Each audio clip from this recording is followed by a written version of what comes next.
Enough is enough.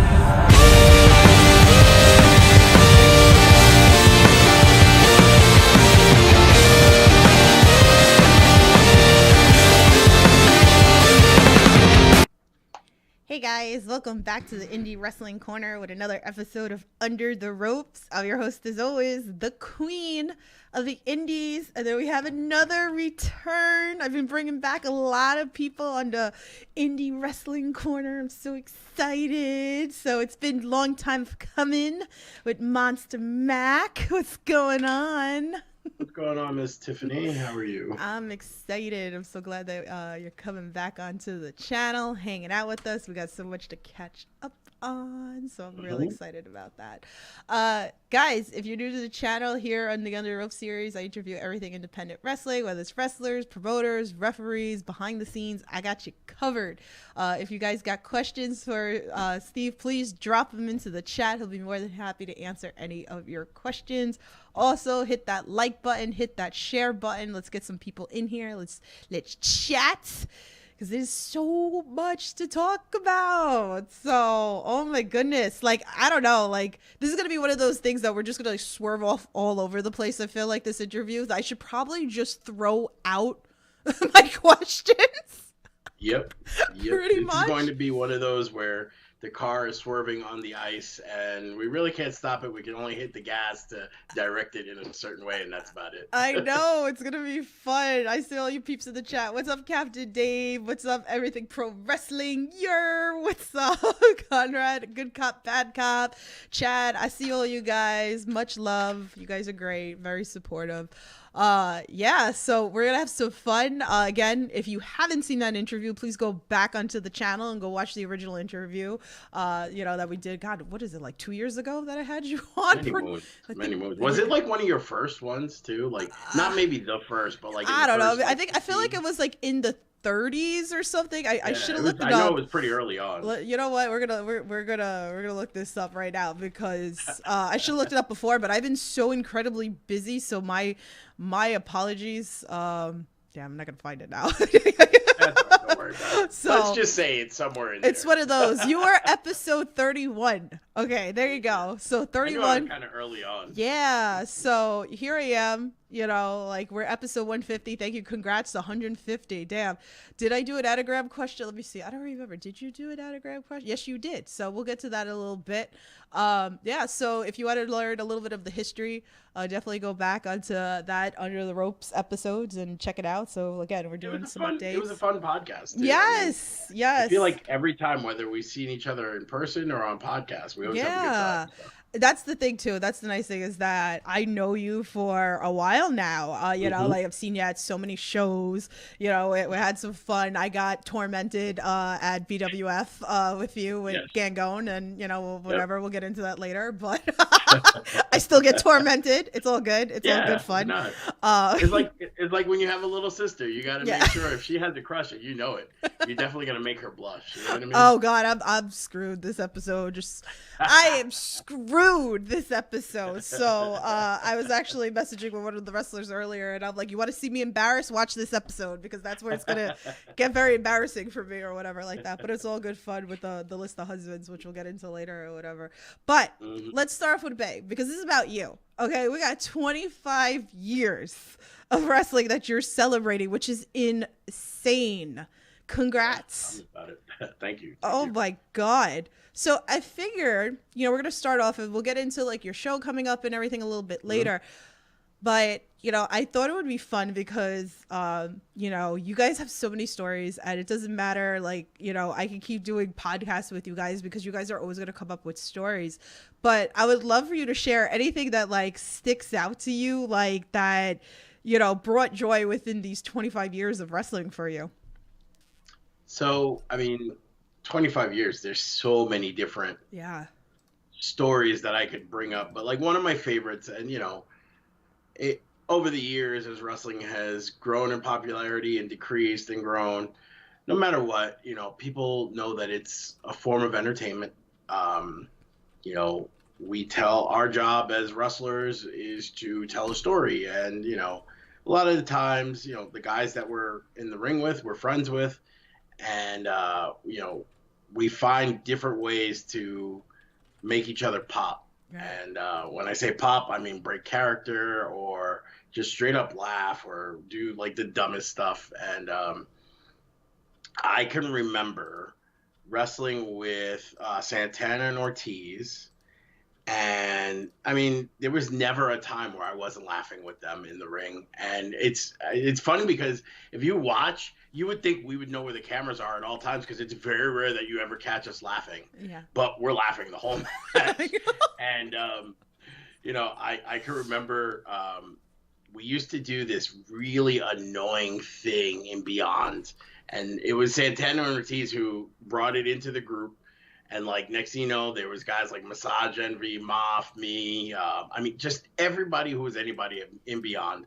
And the promoter Drew hated it, and it was just this really weird, annoying sound. And I'm gonna do it, but like trust me, it's annoying as hell. And it would, you know, you'd walk into the building and you go, ah, and everyone would answer back. Ah! So one time, like 30 of us surrounded Drew and just made the noise as loud as we could. But I remember one time we were like in a serious match and we couldn't keep things together. And the whole time we're laughing and dying. And all of a sudden, Santana, he's got me in a chin lock. And he's like, I got you, Steve. I got you. And I go, ah! And he just tucked his head so deep into my shoulder, laughing. And that was it. The four of us were all done because then Mob started doing, ah! Reaching out for the tag. And Ortiz would break a count. Ah! So if there's anything that, you know, I could ever say about my career is that the guys that I was with that I had, you know, good work with, good chemistry with, we always had a great time. And that's just a tiny example. I mean, and like, you know, like I said, it's cool when like I could see them on TV and see that they're stars or go to like Target and see their figures in the stores. And like, that's to me the coolest stuff. And I, you know, I'll text them, they answer me back, we talk, you know what I mean? And there's a lot of guys that, you know, I have stories with like that we're still cool with to this day. You know, and that's just something that I've been very fortunate and blessed to have in my career because there's a lot of guys that they get forgotten. Yeah. And, you know, it's very easy because there's so many, like, especially in the Northeast area, so many guys that have come and gone. And, you know, I've, like I said before, it's crazy that I've had a job this long for 25 years and I haven't quit. Yeah, no, it's so nuts. I love hearing these stories. They're like, you know, fun and you like reminisce and, you know, I always say one of the best things is when you can kind of tell in the ring when you guys are having fun. Like, I appreciate that a lot. You know, everybody's got different tastes in wrestling, right? And, you know, these are the things that I kind of really love to watch when you guys can kind of one up each other in the ring, like making each other like, oh, I'll do that too, because I'll start screaming shit, you know, in front row and trying to pop people. I've done it with Eric Corvus, you know, like I've done it and it's like, you're trying to be a heel and here's me and I'm going to break you. But see, then there comes someone like me who knows how to get to people. So like, you know, like, I mean, there's been times where, I've been like, you know, everything. Yeah. And this is, it gets a little serious when I start to think about stuff like this, but I'm trying to keep it lighthearted. Yeah. But like in today's society where everyone's so like strict and snowflake-ish and they're afraid to have fun and at their expense, you know, and like they got to make, oh, you humiliated me, blah, blah. Shut up. You go, you pay your ticket, you scream, you curse, you laugh at the wrestlers, whatever it is. And the wrestlers do stuff back to you and you're part of the show and that's cool. And, like, you know, like for me, that's the way I came up. That's the way it should be. And like, you know, I've been called fat guy in a little suit. And one of the last shows that I did for Titan, some lady was like, "You're ugly," and I was like, "But you still want my number?" And everyone's like, "Oh," you know what I mean? So like, you got to know how to have fun and be quick though, because if you like, "You're ugly," and then you're like, You lost. Yeah, don't even try. Just go to the back. Those are the moments. And then like the fans too. Sometimes they say stuff and then it's like me watching things go into the ring. Like I saw like Brandon Kirk recently. I saw like a fan go out and he just like staring at him. And I was just like dying because it was just Brandon's face to the fan. And I was like, and then he like came back at the guy. But it was just like, he's like, the look was like, you're an idiot.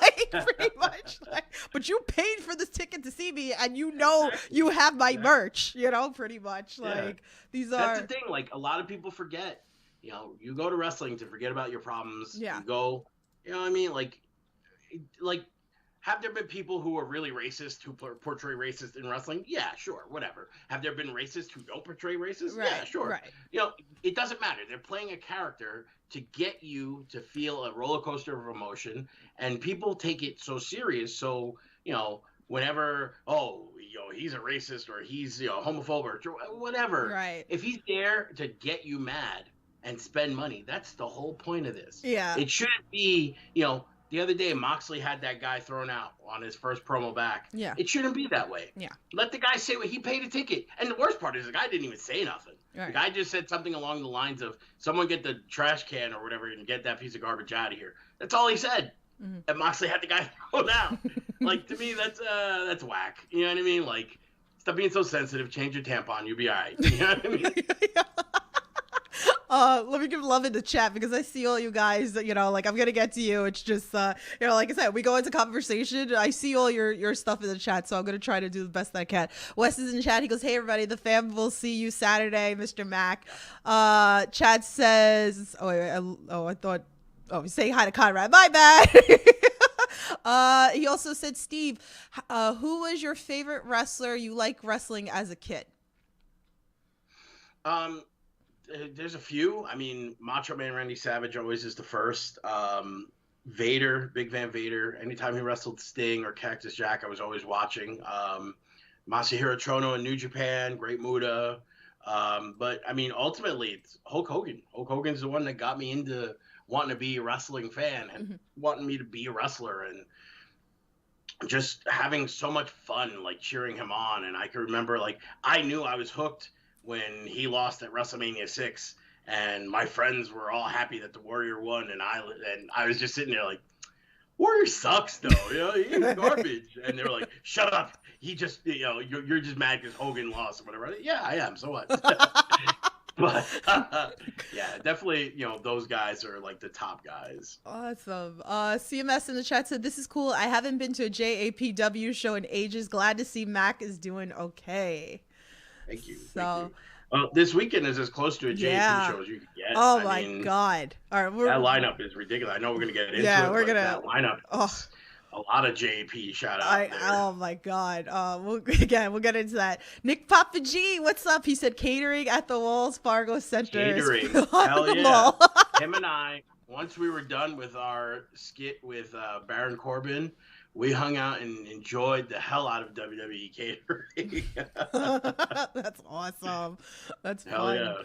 Yeah. Slime says, what are some matches for the Saturday that you're looking forward to see? We're going to get to that. Melissa says, you going off at Charles Mason is always amusing. Me or him? Like, because I'm always going off at Mason. I got to see this kid. I keep hearing a lot about him. Louis told me about him and tells me a lot of good things about him. Oh, Low Life Louis? Mm-hmm. We love Low Life Louis. So, oh man, I'm gonna see like this card, you know, again, like there's such mix of people. And I love, like, you showed me, like, you know, you put on your YouTube channel, you talk like a little 10 minutes about the matches and stuff like that. But, and then the first thing I said to you was, I bust out laughing. You were like, I'm not friends with bums. And I just lost my shit because I was like, this is so Steve Mack. And I was like, this is hysterical. Like, I mean, you know, if I'm gonna put my name on a show, and I'm gonna talk about the show, I'm gonna do it the way that I do it. That's the only way I know how to do it. And you know how I talk. You know, I'm not. Listen, did I grow up around the project at Coney Island? Yes, I hung out there because I have family there, and I would spend weekends there. And then same thing in Bed-Stuy. I grew up in pretty much a Greek Italian neighborhood in Bay Ridge, Brooklyn. Yeah. But I was all over the place in New York, and you know, like, if I wanted to be hood, sure, I could be hood, but you know, I don't have to be. I talk how I talk because that's what makes me me. You know, so many people over the years, me, by the way, so many people over the years have said I don't have a Brooklyn accent. And to be honest, I don't know why. Yeah. I never had a New York accent. Mm-hmm. Like, I hear you say certain things and I start giggling. Hot dog. You know what I mean? But, like, you know, I never had the accent ever. It was always a neutral accent. Yeah. And, you know, it just, to be honest, I think it was just how I was raised. Yeah. You know, my mom is very much like that. She has her own language, my mom. I mean, like, all of our moms have their own little, you know, quirky ways, but my mom has her own language, and like, some of the things she said, I'm like, how did I not commit suicide? Because this lady's so insane. But you know, but outside of that, you know, growing up, I got to witness a lot of things, and I could easily, you know, the character of Monsta Mack could have been a thug all the way, and yo, shorty, what's up? Yeah, you know what I mean? That's not me. You know, and I think that's always been the reason why so many people enjoy watching me, whether it's wrestling or talking or commentating or whatever it is, because you know that you're getting as close to a real version of me as possible. Right. You know, and that's the way it is. And when it comes to this show, you know, I really am proud of the lineup that we put together, because it represents me. Yeah. It represents my history, my past, my present, my future. I've always been about making sure that the younger guys get a fair shot, because everybody that I've helped out, doesn't matter if it's Jay Lethal, Santana Ortiz, everybody that is on TV that I've wrestled or I've talked to in the back, I always tell them the same thing. If you get a chance, you make it, you do what you got to do. But if you get a chance, you can help bring somebody up, one of the younger guys, and bring them into a state of elevation from where they are, then do it, because that's the only way this business stays good. You know, and when my time is done, I mean, I see that light at the tunnel, you know what I mean? It's like reflecting off my forehead, you know? But when I'm there, I want to be able to watch wrestling and enjoy it still. Yeah. You know, it's not just one thing to see your friends on TV. It's a whole nother thing to know that you created, or you didn't create, you kept alive a culture that has been going on for a while. And that's, you know, you teach the younger generation how to do the business properly, right? And you make sure that they have a lot of respect, right? You know, and weed out the ones that are garbage, which in today's age, it's kind of hard, because there's a lot of less than spectacular wrestlers who have a high profile through, you know, social media or whatever it is. And, you know, it's hard to, you know, like back in the days, you make them run the ropes 8,000 times until their legs fell off, and then they were like, "Oh, this ain't for me." Right. You can't do that anymore. Right. You know, they cry and they have their platform and whatever. But you got to figure out a way to let the cream really rise to the top and let everything else stay underneath, because the cream is what's going to keep this business going. Right. That top 10% is what's going to keep this business alive in the future. And, you know, like I said, I want to enjoy it still. Yeah. I love watching, you know, a lot of these kids. Brandon Kirk is someone, you know, I remember seeing him in like his first couple of years, and he was just a lost, dizzy boy, right? You know, and I say that respectfully, right? You know, but now you look at him, and he's one of the biggest names in the Northeast. He's going all over the place. You know, the Kirks are super duper over wherever they go, you know, and they're hated, but at the same time, you know, you're going to get quality stuff from them. Yeah. You know, and I enjoy seeing their names come up constantly as being considered for match of the night, or, you know, angle of the year, or wrestler of the year, whatever it is, both of them. Right. You know, and to me, that's cool as hell that, you know, I get to see that, and I want to see how they finish out their career, even though they've got a long way to go. Right. But I still want to be able to see it and go from beginning to end, you know, and be like, I had a little piece of that. You know, that's kind of cool. I find it so fun, and like I get such joy. Like, again, we have all these new, young, upcoming talent. I bring it up at a lot of interviews here because it's crazy. And here you are, you've been wrestling, again, 25 years, which is insane. I really appreciate when I see the vets working these kids. And I really pop. I really get excited for it, because here it is, like people like you that I've watched, you know, and watched your career, and then now here's like these new talent that's coming in like a year in or 2 years in, just starting to try to make a name for themselves. So I know that you guys are going to make them better, and I want to see those matches like Marcus Matters and Billy Starks and Nick Wayne and these young kids and all the kids at H2O that I, you know, like I love these kids. Rocket, who's gonna be on your show. Chris and, Mm-hmm. and Ross are going to be on your show and stuff like that. So I love the fact that, you know, Azrael is going to take on Rocket. Again, we're getting deeper into like the show and stuff. And I'm like, damn, this is so cool because here's this veteran and here's this new kid that's starting to break out from, you know, like H2O, and they're going to wrestle a vet and they're going to get such great, you know, knowledge from working guys like you, which I truly appreciate. And I don't know if anybody really appreciates it the way that I do, but like I get really excited when I see these matches. Well, I thank you for, you know, pointing that out. When this show was brought to me late last year, they asked me if I wanted to wrestle Matt Tremont. Mm-hmm. And this is around the week of the Onita show. It might have been right before. Mm-hmm. But I had said, you know, while I do want to wrestle Tremont, and he's one of the few guys that like I want to work that I've never worked with. We were supposed to work a few times for Beyond, but it just never happened. So, you know, injury or whatever it was. But, you know, he's someone that I really would love to wrestle before I'm said and done. But I felt like for me, when I started, you know, it was for Jersey All Pro where I got like my first big break. And in the beginning, you know, I was a jobber kid. They didn't want me to do anything, you know, and they just wanted me to go out there and not get any shine and just, you know, count the lights for whoever it was.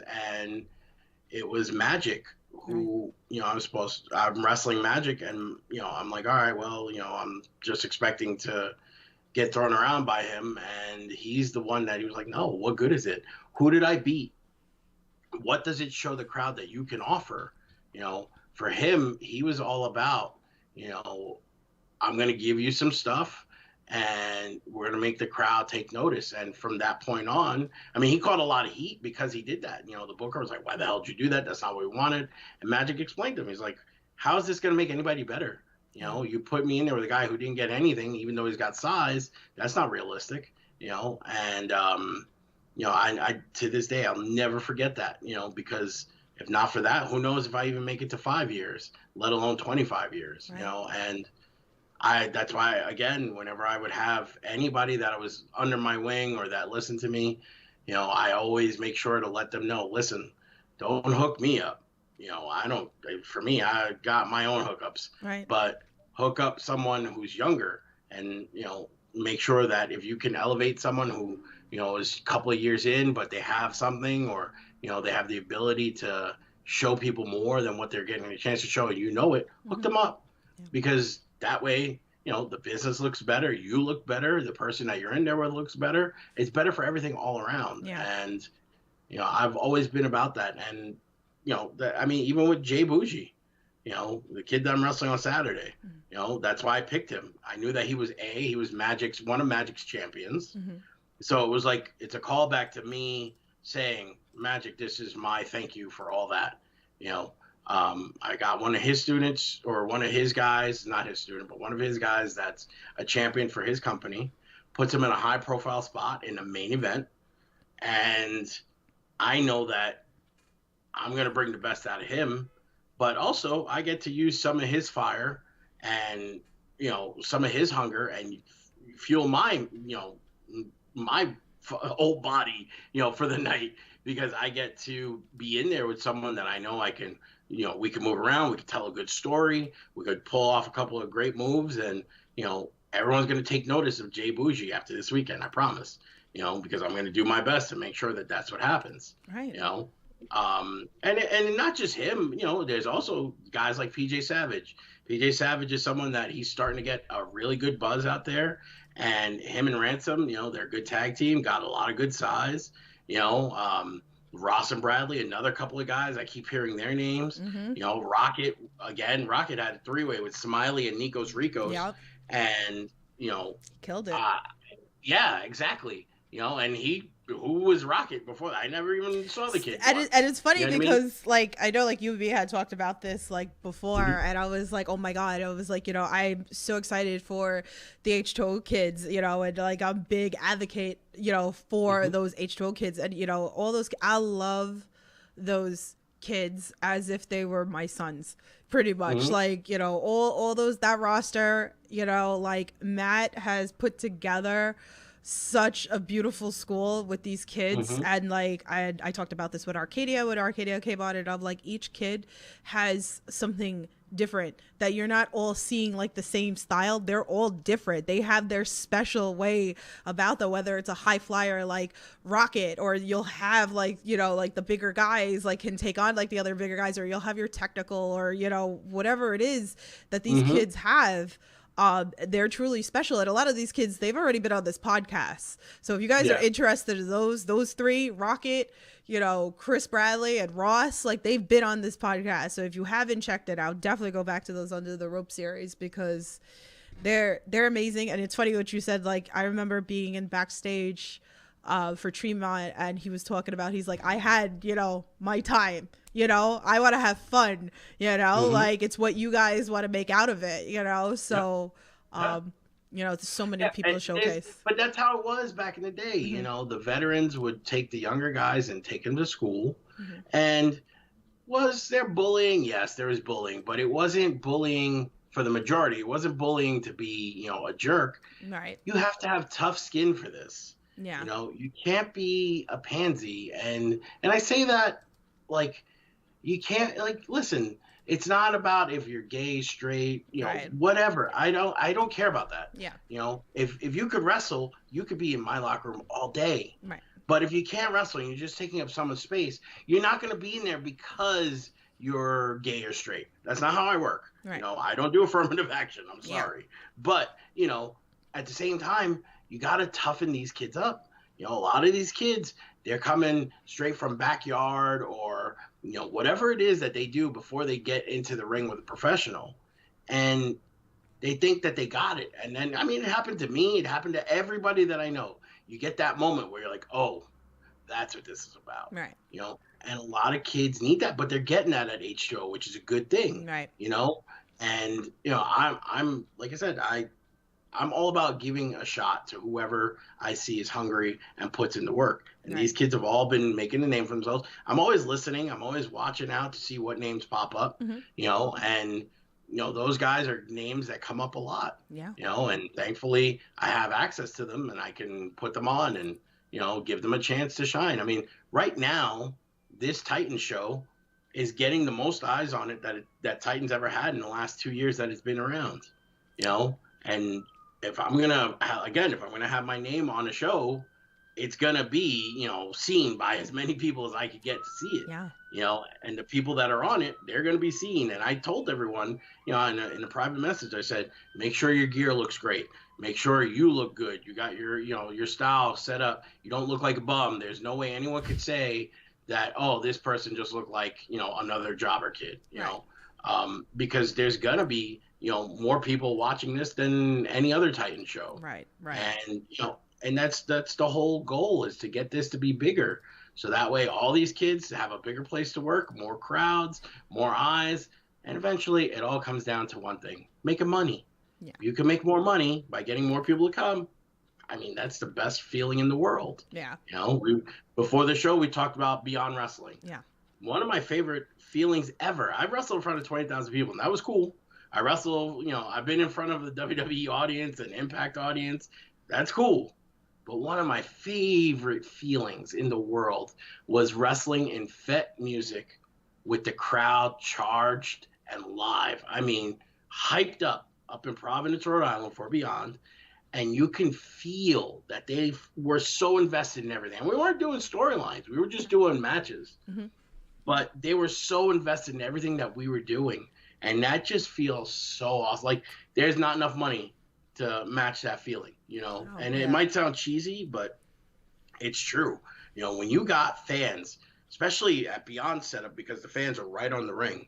But when you have fans that are right there and they're into every little thing, you could hear them. Because, listen, it might be, you know, 2,000 people or 200 people. You could always hear that first few rows, no matter what, if you're listening, which you should be listening as a wrestler anyway. And, you know, people like you with your loud mouth, you know, sure. But you can hear whenever, oh, man, that looks so awesome. Or, oh, my God, that dude is so dead. Like, you live for that stuff. And if you're a younger guy and you're getting more experience with stuff like that, it can only help you, and that's all I'm trying to provide. I love Stuff that. Like that. I love it. It's funny. I had, which we'll get into, because I want to go into it with you also too. But I'm just gonna we'll go into wrestling with positivity, because it's so important to me. So I did a record earlier, and this video is gonna come out on Valentine's Day. And again, anybody who's been listening to me or following me on social knows that wrestling with positivity is a huge thing with me. So Matt Vertigo came on to the podcast and he was telling his story, which I'm not gonna go into the whole story because I want you guys to listen to it, but I ended up bringing up a story with him. And I was like, okay, here we go. Wrestling with positivity from me to you. And I went back into a story because everybody knows I'm obsessed with bridges. And he was like, Tiff, he's in the ring. I forgot who he was wrestling. Tiff, I hear you like bridges. And then he broke out this bridge, for me. And I was like, oh my God. But he heard me pop. And it was just, I was dying. So it's just like certain things, again, like you said, like the fans, being a part of history again, you've witnessed me live so many times between list the husband shit going on or me cackling at, the heels or whatever like that, or signs and, things like that. Arcadia, like, the running joke with Arcadia is I call it the scissor cut move, when he pops up. It is called a really, really, really cool move. So, and I remember talking about so it's the joke, it's the running joke. So now every time I see him, I was like, you gotta do the scissors thing, you gotta do the scissor cut thing, it's a running joke with me in Arcadia. But he told me at the last show, he goes, I heard you pop. He was like, he's like, I heard you pop. He was like during the show. But this is, I have so much fun at these shows. And this is why I continue to do these interviews, because I appreciate everybody. That's what it's supposed to be. We're supposed to have fun, a lot of people, listen, is it different when you get to TV and it becomes your livelihood, how you make money, how you feed your kids, your family? Yes, it's different. You can't enjoy it as much because it is a job. Right. But when it's on this level, and let's be real. Everybody's pretty much who's wrestling has a 9-to-5 on the side, or they have a side hustle that they're making money, and wrestling is, normally like the second job, and, you have to take care of yourself, make sure you don't get hurt and whatever. So, but this should be, enjoyment, a break from your life, for the fans, it should be, the whole reason why they started coming to wrestling is to, a lot of fans were watching World War II in the 40s, and they were like, oh, we need a break from this, and they would go to wrestling, or they would go to something, because movies and other sports were taken away because a lot of guys enlisted and they were in the military.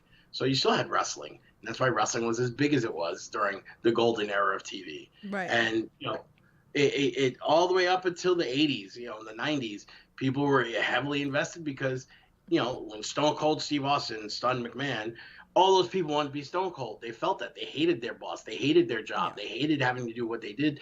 That was their escape. And that's what wrestling's always going to be. It's going to be an escape. If you can remember that and think of that in the back of your head, then you'll understand, all right, I'm here to entertain these people and give them a break, from their life. Yeah. And, let's just have fun. And a lot of guys don't understand that yet. It's not until later on, you have to get that experience later on. You'll understand, oh, well, all right, this is what it is. It's not really about me. It's about them and making them, laugh and enjoy the show. Right.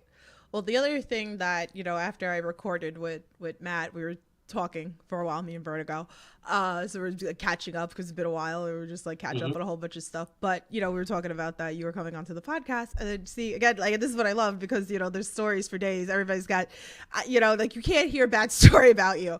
And he was telling me how like that you've been absolutely amazing to him, that you've helped him like make a wrestling resume. Like he goes, if he needs advice, like you're the guy, like, it's so nice to hear these stories, and again, like I said, this is why wrestling with positivity is very huge to me, because I like hearing these stories, and people don't hear these things backstage or behind the scenes, so I feel like, I had to bring this up, today that he was talking about that with me a little bit. So, That's really cool. I mean, I was gonna say, after we stopped talking for a quick second, I was gonna pull up, like, it makes me happy to see him getting so much burn right now, because we go back, over a decade with UWA Elite, and that's where I first met him, and he was this skinny, tall, lanky kid, and just, there's something there, but he had a lot of things. He was going to school, he had outside life, and you could tell that he couldn't just focus on it. But every time I would see him, I would let him know how good I thought he was doing, because I always felt like you never know what anybody's going through, and just that little bit of reinforcement, positive reinforcement, might help them get over whatever hurdle they have. Right. And I always felt like, because I'm really a big guy on, if you don't have something positive to say, don't say nothing. Yeah.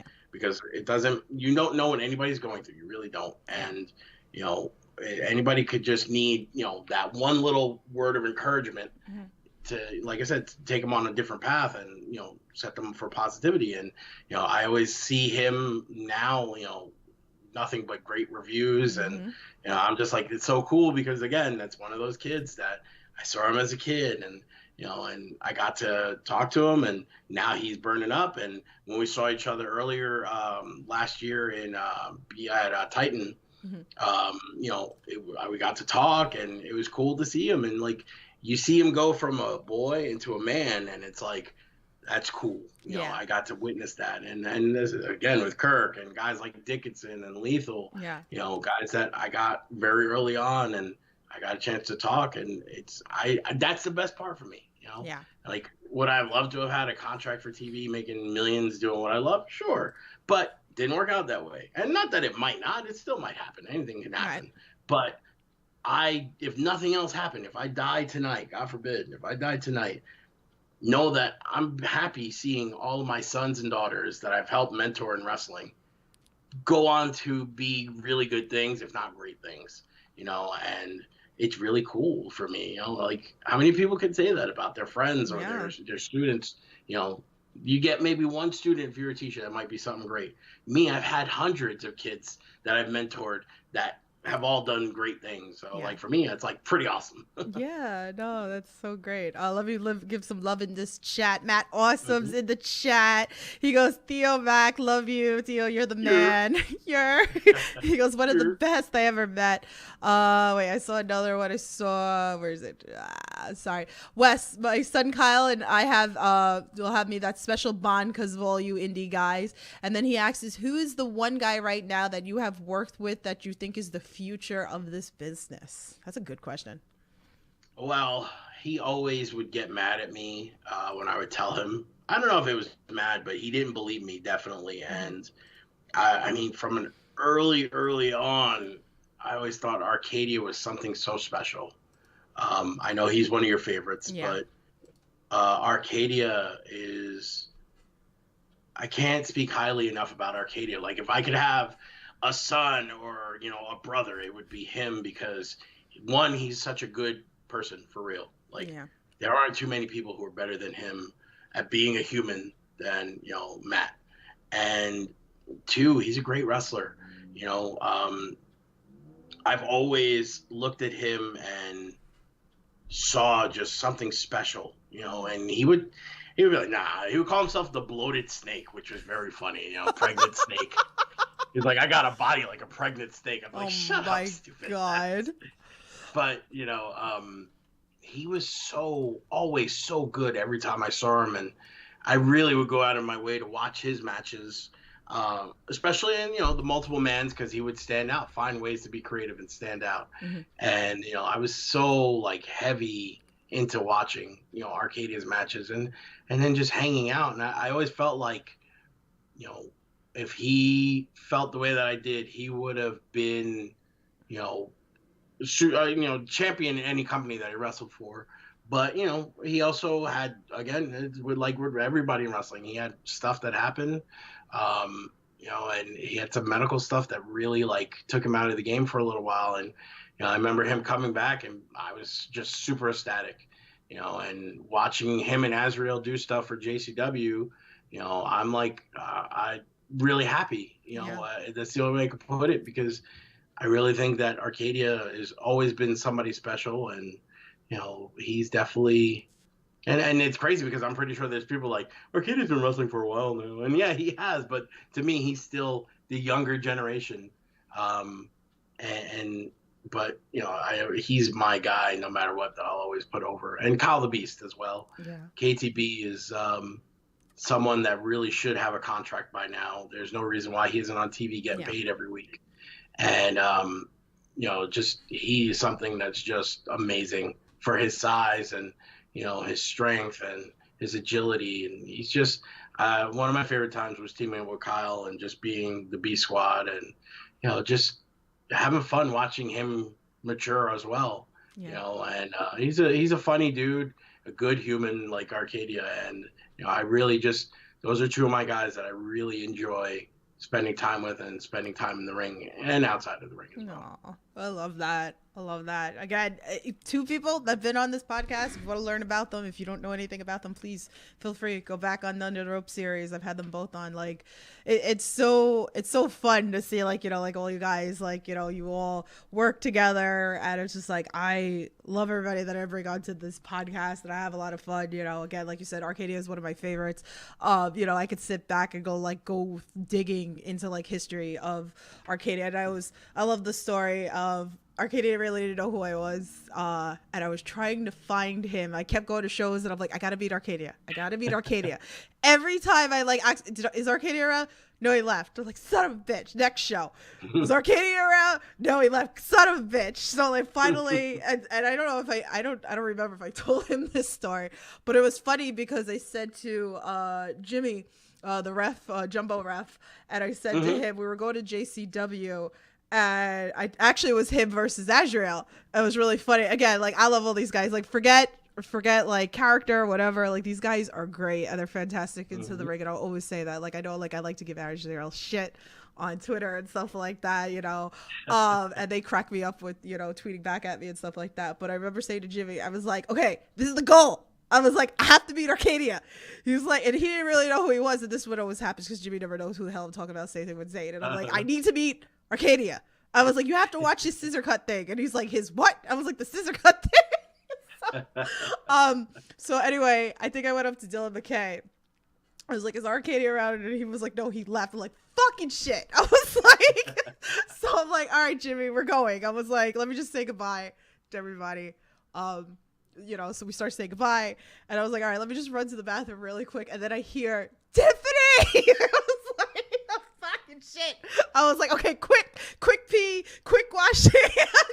Gotta get out because this man's always gone, so finally, I come out, and I was like, I said, you don't understand. I was like, I'm dying to, meet you in person. I was like, fine. He's like, you're the girl that's always tweeting at me on Twitter. I was like, yeah. He's like, you always say nice things about me. But yeah, he's definitely one of my favorites. And I love, like I said, I love messing with Azrael because it's just fun. I'm sorry, HP. I can't help it. I'm from Queens. I curse like a sailor. My apologies that I'm not offended. I know. I'm sorry. I'm from New York. I'm such a city girl, so I am so sorry. Actually, what's funny? Two things. While you were telling the one story, the second to last Catalyst show I did, Kyle was there, and I told my girl about how Kyle, Arcadia would call Kyle Carl, and he would be at shows, Carl! So her and I were sitting before the show, and, the big joke was, because my girl and I were friends for a long time before we started going out, and she knew that I knew what her taste in men were, and Kyle the Beast was her taste. You know what I mean? Right. And she was like, "You hid Kyle from me." I was like, "Yes, I hid Kyle from you." So then we see Kyle at the show finally, and she's like, "Oh, look, isn't that your friend?" And I was like, "Yeah." And she goes, "Carl." And he's looking around. I was like, "Never mind." That's great. And then the other thing is, speaking of the New York, nobody talks more New York than Grim Reaper. And, Kevin's one of my favorite people on the planet as well. And I clearly have thought, I could see it vividly. Kevin would do a promo, on Azrael because they were feuding in JAP at the time.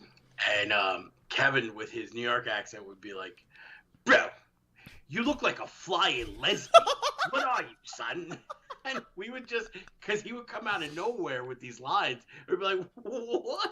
Oh my God. What's a flying lesbian? Bro, you look like a quiff." Like, I call someone a quiff, man. Oh, I can't deal. I can't deal. There's. Oh my God. So my apologies. I can't help it that I swear. So it just flies. It just flies. So, so let's talk. I have a fan tweet and then we'll go back into my wrestling. There's so much stuff I want to cover. It's crazy. But here, let me go with the fan tweet because then it's gonna go into another question that's associated with it. So the fan tweet's from John D. He goes, "What young talent would you pick to tag with or make a new hit squad with as the manager? With you as the manager?"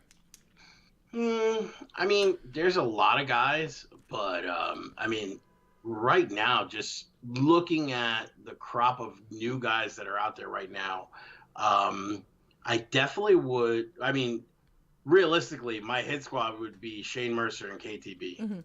I love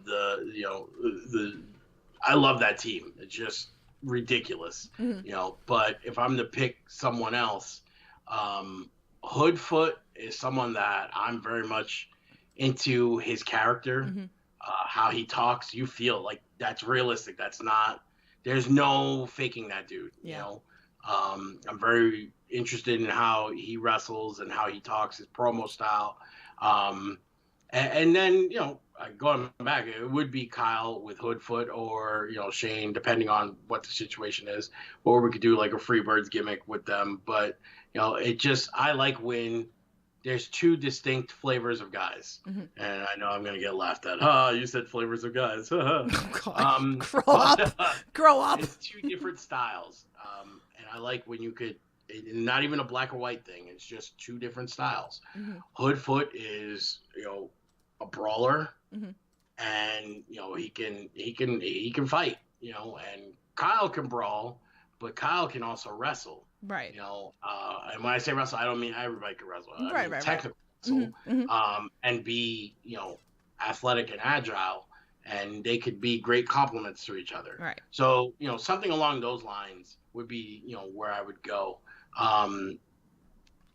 But there's a bunch of guys out there right now that I really just enjoy, what they were doing, what they're putting out there. And it's hard to say, but, those are the two guys that, like, if I'm going to say hit squad and everything that it represents, those are two of the guys that I would go with. Okay, I love that. I love those guys. They're just like great. Hoodfoot's another one I need to get onto this podcast. I had fun watching him and Brandon Kirk in person at JCW. That was a lot of fun, that match. If you guys want like a really good match, watch Brandon Kirk and Hoodfoot. So much fun.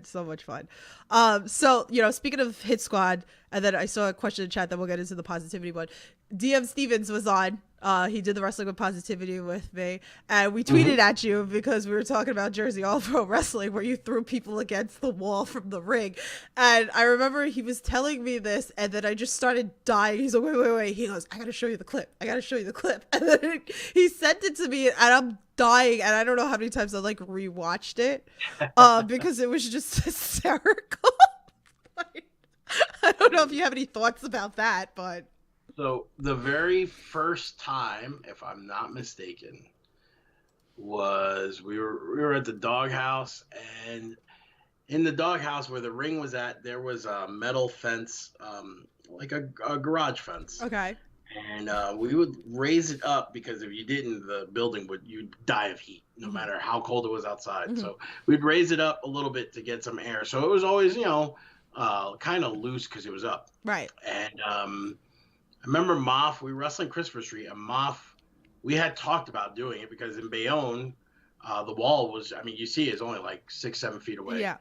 And we were talking about doing it, but we just never did it. And then Moff was one day, he was like, I think I'm going to throw Mace to the fence. I was like, all right, cool. Let me see. Hopefully it works out, And he did it. But then when I did it at JP, I'm trying to remember the first time that I did it. I believe it was against Elax, and we had a show, and I remember being pissed off because they didn't have anybody for us. Mm-hmm. And at this time, the Hit Squad was main eventing with everybody, and we were the top guys for the JP. Mm-hmm. And I was like, how do you not have guys for JP? You're giving us, and no disrespect to Elax or anything like that, but they're bringing in guys all the time for Key, Homicide, Right. whoever. And, they really didn't have anybody for us to show before, and they didn't have anybody for this show. So I was like, screw this. We're going to just have some fun. And I took Elax and I threw him against the wall, and like everyone went nuts.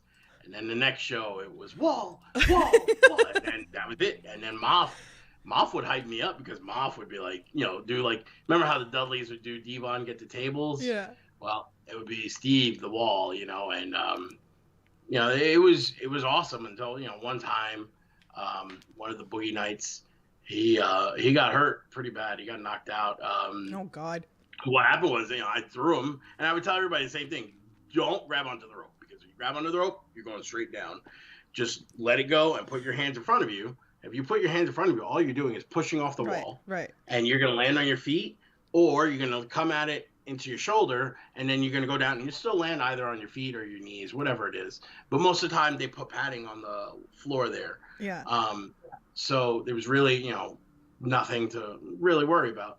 But he grabbed onto the rope as I was throwing him because he got a little nervous. Right. And you could see he holds on, and he just goes and straight onto his face. And I was definitely scared. Oh, man. Because you could hear him snoring.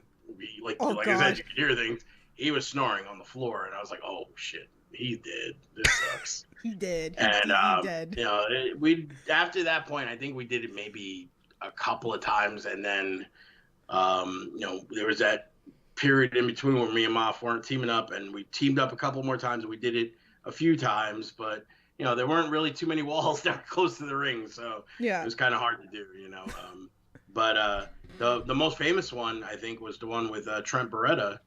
At ECPW school. I threw him probably about 30 feet, and he died. Like, that kid died that day. And I told him, Homicide and I told him before the show, we were like, you don't have to do it. If you don't want to do it, he was like, nope, I'm gonna do it.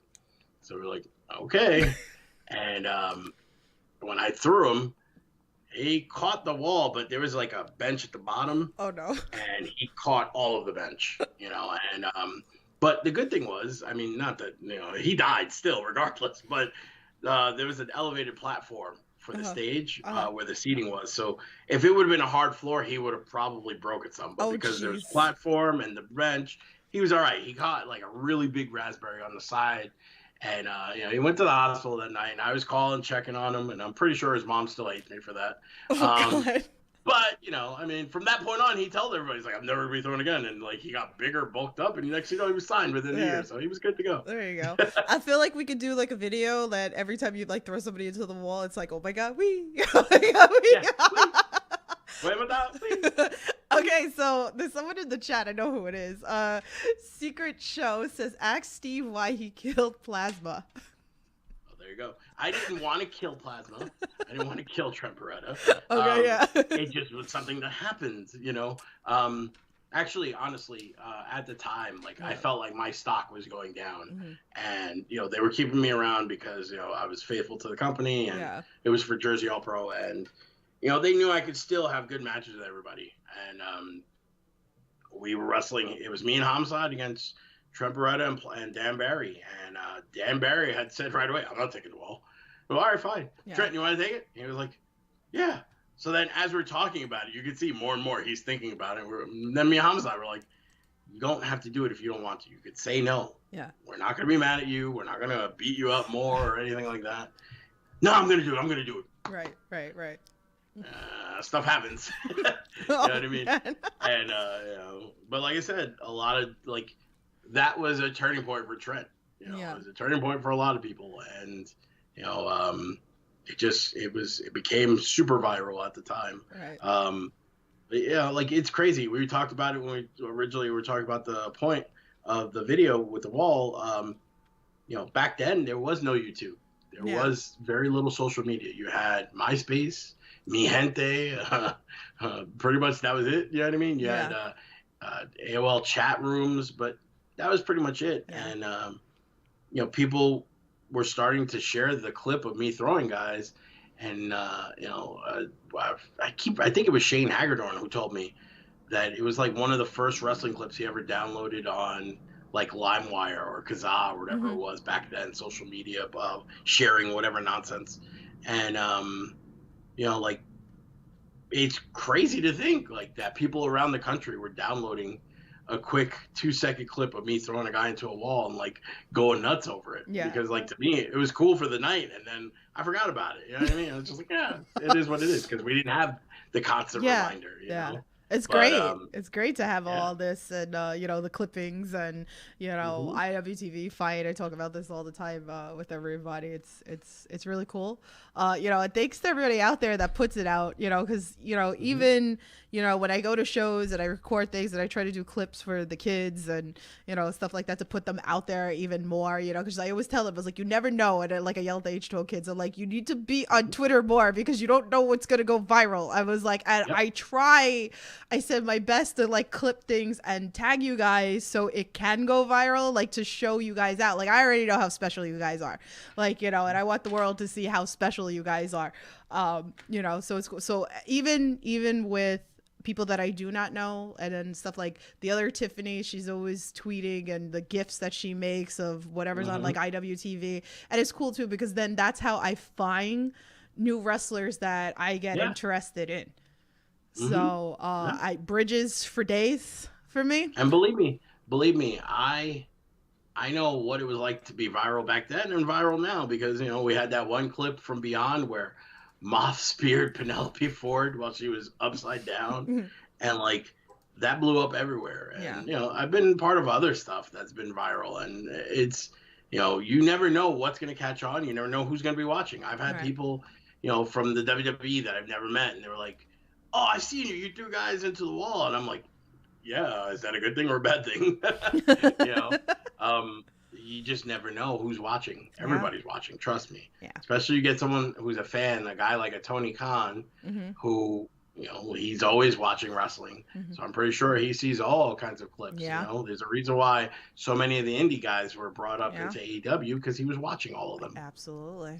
So keep putting that stuff out if you can. Support. I think Go Pro Wrestling put out a tweet today. It was like, what are you doing for your local indie guys? Like, or your favorite guys, like put it out there, like tweet about them, share clips, do all that stuff. And I was like all over that post, and I was like, this right here, 100%. That's why I'm constantly tweeting, and I'm constantly posting footage and constantly doing podcasts and these interviews and backstage stuff, because I want it out there, and I want my favorites and everybody to like get out there. So, it's a great thing.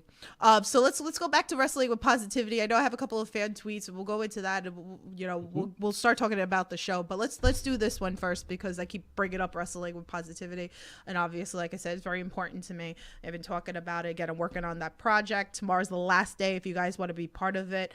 And I'm sure, again, 25 years for you, I'm sure the stuff can pour out of you. But again, we have so much negativity out there. I love to focus on the positivity. Is there anything that sticks out to you that, again, like the normal fan wouldn't know about? Again, I've been honored to hear these stories, been through it, watching it, seeing it backstage and stuff, but something that like either you done for a fan, you done for a wrestler, or a wrestler's done for you in that aspect that just sticks out that you could share with us. Well, I mean, when you're in pro wrestling, again, because it's an escape from people's lives, everyday lives, you get to meet a whole bunch of people, whether it's special needs children, special needs adults, kids from rich backgrounds, kids from poor backgrounds. You get to meet everybody, all different type of people. And, my favorite experience has always been when you can make a special needs child, pop or laugh or smile. And, there have been so many times where I've gotten to wrestle for certain kids, like kids in wheelchairs, or kids who are homeless, or kids who, Make-A-Wish kids. And, there's one lady I'm thinking of in particular who would go to a lot of like the pro wrestling magic shows, and she has her son who is in a wheelchair, and he's I believe he has MS. I'm not 100% sure. Please don't quote me on this, but but you see him light up when he sees guys like Smiley, who the mask makes him like, it makes him pay attention more, and he focuses more, and stuff like that is always so awesome. Especially when at some point, I mean, I've had kids who can barely talk and they chant my name when I'm with them. Like they start, oh, Mac, Mac, Mac. And they're like, that's so cool. And their parents, you see the joy and the happiness on their parents' face, because there's not much else that makes their kids feel like that or make them show that much emotion. Yeah. So for me, that's always the cool thing, more than anything else. I've always, if anyone asks me, oh, would you mind giving time for charity? No problem, because it could be just as easy me in that situation, and I would want someone to take the time out to show my son or daughter that kind of love, or show me that kind of love, and just make me feel special by giving me their tiny amount of time and attention. And it's really no matter what, ultimately we are, ambassadors to pro wrestling, and we should put on a good face, because all these kids, this is what they're looking up to. We looked up to it. Doesn't matter what you think about Hulk Hogan or John Cena or The Rock or whoever. You ask any Make-A-Wish kid, whoever it is that they met, they'll tell you that's the greatest, not wrestler, that's the greatest human being alive, because that person took the time out. And there's been so many times where I've done that. One of my favorites, it's kind of a dick move on my part, but it was worth it. And there's a payoff at the end. But I was doing a show in on the Jersey Shore, and the whole front row was all kids of all ages in wheelchairs. And part of the gate was going to whatever charity it was, to help them with, making more accessible ramps and doorways and stuff like that, and certain things like that. And so I'm the bad guy. I'm wrestling their champ in the main event. And I come out and I'm talking. They're all booing me. I mean, hard too. And I get in the ring and I grab the mic and I go, please, no need to get up. No need to get up. And everyone was, oh, you dick. You know what I mean? Like, they were throwing stuff at me. It was awesome, right? But after the show, a lot of the kids were like, thank you, because you made us feel like we were normal. You made us feel like we were part of the show. And it was like, I'm over here apologizing because, you see I am. I'm a cool guy. I'm not, I might be a jerk sometimes, but for the most part, I'm a cool dude. Yeah. And I was, I hope that didn't upset you, whatever. I just wanted to get you guys laughing. Oh, it was awesome. Thank you. Everyone's so afraid to say things. And like, that was one of my favorite memories that I'll ever have from pro wrestling, was just the reaction afterwards. Like, the media reaction was awesome. Yeah. But, when the champ pinned me for 3, they all went nuts, crazy. And then afterwards, I'm signing autographs and whatever, and they're all just showing me so much love, because I made them forget what they were there, why they were there, and what condition they were there, and to me, that's one of the most awesome things I've ever experienced. Oh man. See, this is why, like, I freaking yearn for this shit, because it's just such cool stories that you hear. You never know the stories you have, you could hear. And it's like, I have a lot of friends that have kids with disabilities, I have my own medical issues myself, but it's just, those are the conversations that I have with my friends, that they look for that. Just because they're disabled doesn't mean that they're not a person or whatever, Exactly. So it's like, exactly. So you don't know, like, what they're feeling, and you see the joy again, like Melissa's in the chat, Azalea, like I go to all these shows with Dove and I just see the joy, in Azalea's face, like, with all these wrestlers that she wants to go at the heels. I'm like, yeah, you tell them, you tell them, like, we're going to throw things at this. I'm bad influence. Like, I always say, if you pay a ticket, you should be able to just say anything you want to say, as long as you don't touch the wrestler. Yeah. Let them say whatever you want to say. Yeah. Who cares? You know what I mean? Because again, like I've been stressing this whole time, it's a break from reality for them. Yeah. Yeah. You know? You could have had the longest week at work or the longest year. A relative could have passed away, or especially with all this COVID and all the depression and anxiety that everybody's feeling, you need that break. You need to feel normal or different or whatever it is that wrestling makes you feel. Yeah. That's what you need. And, you shouldn't have to and whenever I say this, I always show a sign that someone had from the 1980s. And it says, Roddy Piper has AIDS.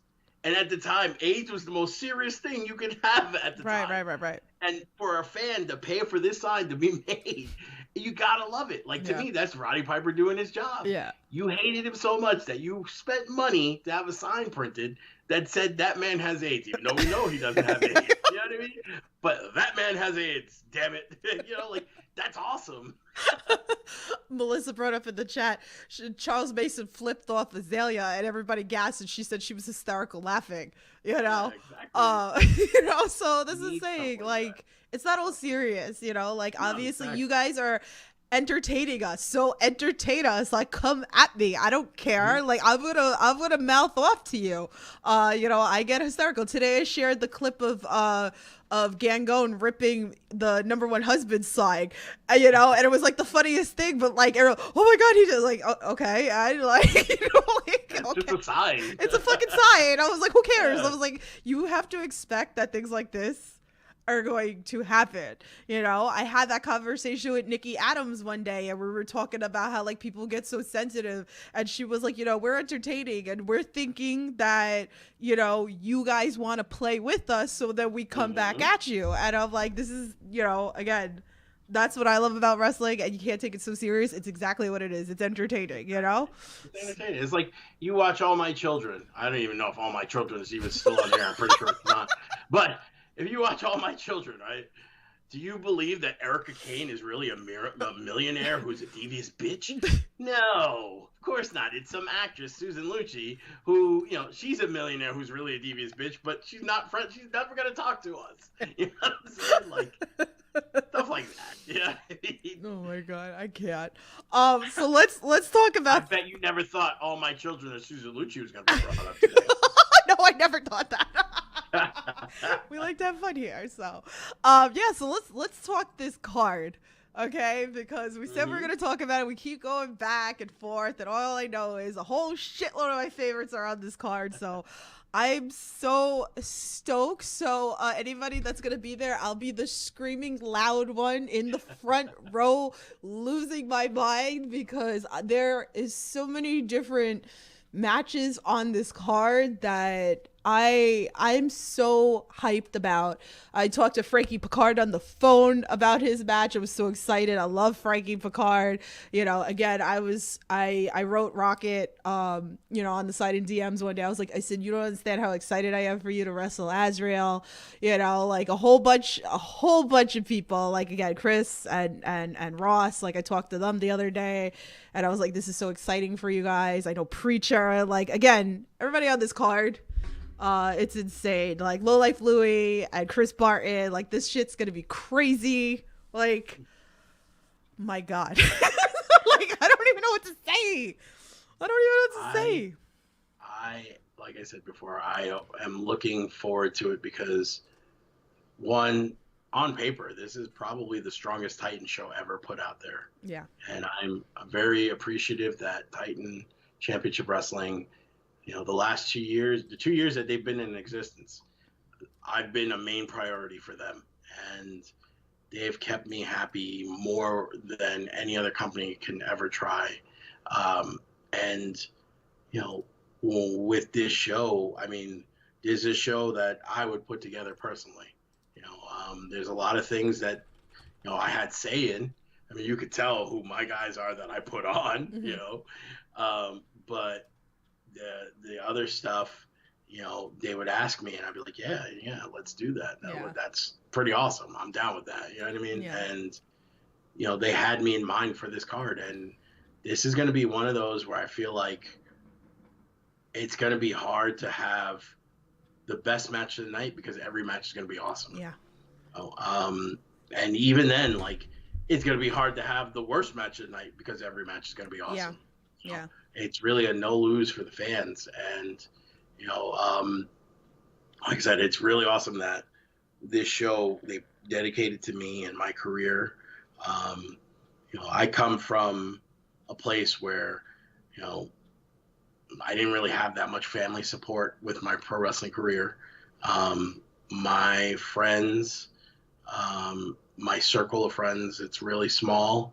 Even though I'm cool with a lot of people, my circle of friends are real tiny, and the guys that are in my circle, I consider them family. Mm-hmm. So like a Low Life Louie or a Homicide, you know, those are my family. But with pro wrestling, I've been afforded such a great luxury of having so many great friends, you know, meeting so many great people and working with so many great people. And, you know, I've always felt like it's like crazy because to me, I see myself as just this short, fat guy from Brooklyn. And I say it every time. And the reason why I say it every time is because that's really what I think in my mind of myself. I'm just this short, fat guy from Brooklyn. Life could have gone a totally different way. And the last 25 years, I've been ridiculously fortunate to have been in TV, magazines, pay-per-views, wrestled in front of thousands, met all of the best wrestlers, wrestled with them. One of my favorite memories is, you know, a few years ago, it was the year of WrestleMania 30. My sister had bought me and her tickets to go watch the WWE live event in Madison Square Garden right before WrestleMania. Mm-hmm. And it was when Bryan Danielson was, you know, they were having the Yes movement, and he was, you know, in the semi-main with Triple H and the whole corporation. And like, I mean, it was cool because I'd known Bryan since 2001, 2000, give or take. Mm-hmm. And, you know, we were always cool. We spent a lot of time in Ring of Honor together, JAP, everywhere. And, you know, we hadn't seen each other since he had gotten released when he was on NXT, and he did the whole Justin Roberts tie thing, and he wrestled, I think it was for Gabe. And I just happened to see him at the show he was at. And that was maybe like about 2 years before that. And then to see him and how he had the entire Madison Square Garden, like the building was shaking. And it was incredible to feel that. And it's even cooler that it's someone that I know. And where my sister got tickets, we were along the entranceway. And, you know, as a wrestler and as a known wrestler, I was trying not to be seen because the camera, as we catch them on their entrance, so you could see right where I was at. Yeah. So I had a hat, and I was sitting there with the hat like this or whatever. Every time they would do the entrances, you see the camera. So for whatever reason, after Bryan's match, he was, you know, giving everybody a pound or whatever. And I happened to look up, and I looked at him. I was like, "Hey, stranger." And he goes, "Oh, Steve!" And like, he gave me the biggest hug, and he stopped. And like, it was funny because he was literally there talking to me for about 25 seconds. And the security came, and they were like, "Bryan, they need you in the back. You need to go." He was like, "Steve, come to the back." I was like, "It's all right, don't worry. If anything, we'll meet up later or whatever, right?" And he's like, "All right, cool. I'll see you later." And then I sat down. My sister's like, "Oh, that's so cool." And like, all the people around us were like, "I think he's a wrestler. I think he knows everybody," right? Because there was other people too that had said what's up to me, like Myers, what's his name? Brian Myers had said what's up to me. There was somebody else, Justin Roberts said what's up to me. But then, like, all of a sudden, my phone just blew up. And she's like, "Oh my God, what happened?" And I had gotten literally about 30 calls. The entire time me and Bryan were talking, it was on the camera. And it was zoomed in, and all you can see is my face and the back of Bryan's head. And everybody was like, "Oh my God, that's so cool." Blah, blah, blah. Like, you know, and like, that was one of the coolest things ever, that someone who's going to main event WrestleMania in less than a month and was going to win the title at WrestleMania and do all that crazy stuff with someone that I knew and it was cool with. Yeah. You know, and he stopped to say what's up to me. And like, I always look at that as like, man, how could I ever complain about anything? Yeah. That's pretty dope. You know what I mean? Yeah. So when I have a show like this, where, like I said, I don't really feel like there's a lot of support. And it's not that anybody's bad or good or anything. It's just something that never was there for me. And, to see Titan Championship Wrestling support me the way that they have, to get, people like yourself and Arcadia and Azrael and my girlfriend and like other people just that have been showing me so much love. Yeah. Mike Johnson put out a whole big thing, about this show, and like just all this good stuff that happened to me with this show, and like there's no way that I could ever let it suck. Yeah. So that's one thing that when I talked to them about doing this show, I was like, we got to make sure that we got a lot of new blood, we got a lot of guys that I'm cool with, that people will associate with me, and just good wrestling. That's all I care about, and that's this lineup. There's maybe one or two people that I really wanted on this show, but they couldn't due to outside obligations. But outside of that, I mean, I got pretty much what I wanted. And, I'm very happy with how this lineup has turned out. My God. Should we rip the Band-Aid off now? Like, yeah, let's do it. Should we talk about it? Like, should we just change it to Tiffany's dream match? So yeah, I was gonna say what would be Tiffany's main event? This will be my main event. This match is dedicated to me. I don't care. What's so funny though, because I wanted to bring in Arcadia in November for their big show at the end of the year. Right. And for whatever reason, we couldn't make it work. Right. But and the whole point was to either get him against Rick Recon or him against Gangone or him against Johnny Moran. And when I asked Arcadia, I was like, who do you want to wrestle? And he said Gangone right away. And Gangone said the same thing. And I was like, oh, I guess we know what we're doing without even doing it. But then I was like, man, Tiffany's going to explode. This is like, I legit, and it's not like we talk every day, but like that was the first thing I thought. I was like, Tiffany is going to explode. I got to make sure I invite her to this. I exploded in my house. Like, it's just so funny. And again, like, I know, like, I have a whole bunch of new fans, and, I support, the support I get is insane. And I love the stories, and I love how, like, where I am again. This is episode 150 on Under the Ropes, and everything else that I've done on the channel. It's amazing, and if you don't know, my whole list of husbands is the most hysterical thing. Everybody knows about. The wrestlers know all about it. It's all good fun. I don't want anybody to think that this is a serious thing, that I'm trying to like break up marriages or like girlfriends and this and that. It's not. Theo Ivory was on the other day after the podcast. We started talking. He goes, I knew you looked familiar. Didn't you used to call Gangone your number one husband? I was dying. And Matt Vertigo put a tweet out today, and he was like, my 40th birthday is coming this year, and I put a post up because everybody keeps talking about where's this battle royale, this husband list of husband battle royale. And then I was like, look, I'll settle for a scramble. I was like, I will settle for a freaking scramble because the rumble will be insane, and I could fill up a rumble of husbands. It'll be overload. Oh, God, you want to like destroy me. Like, forget it. Like, I'll be laid out somewhere. I'm going to need a lot of Gatorade and water and all that shit because I'm thirsty as hell. Yeah, so again, Gangone's very special to me. Gangone was my first interview. I feel like, and I always tell him this, Gangone's been on the podcast 3 times. He did the first one with me. I had him come back. I think it was like 20 something. And then, I told him that I can't have episode 100 without him. Because it was like a monumental moment for me.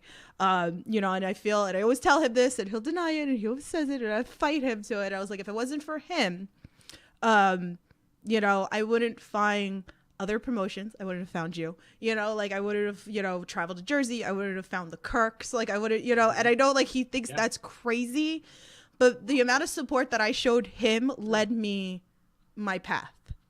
So I always that first step. I always tell that story, and I'm always like, that's why he's very important. This is why he's #1 husband. You know, he's locked in, so I'm sorry.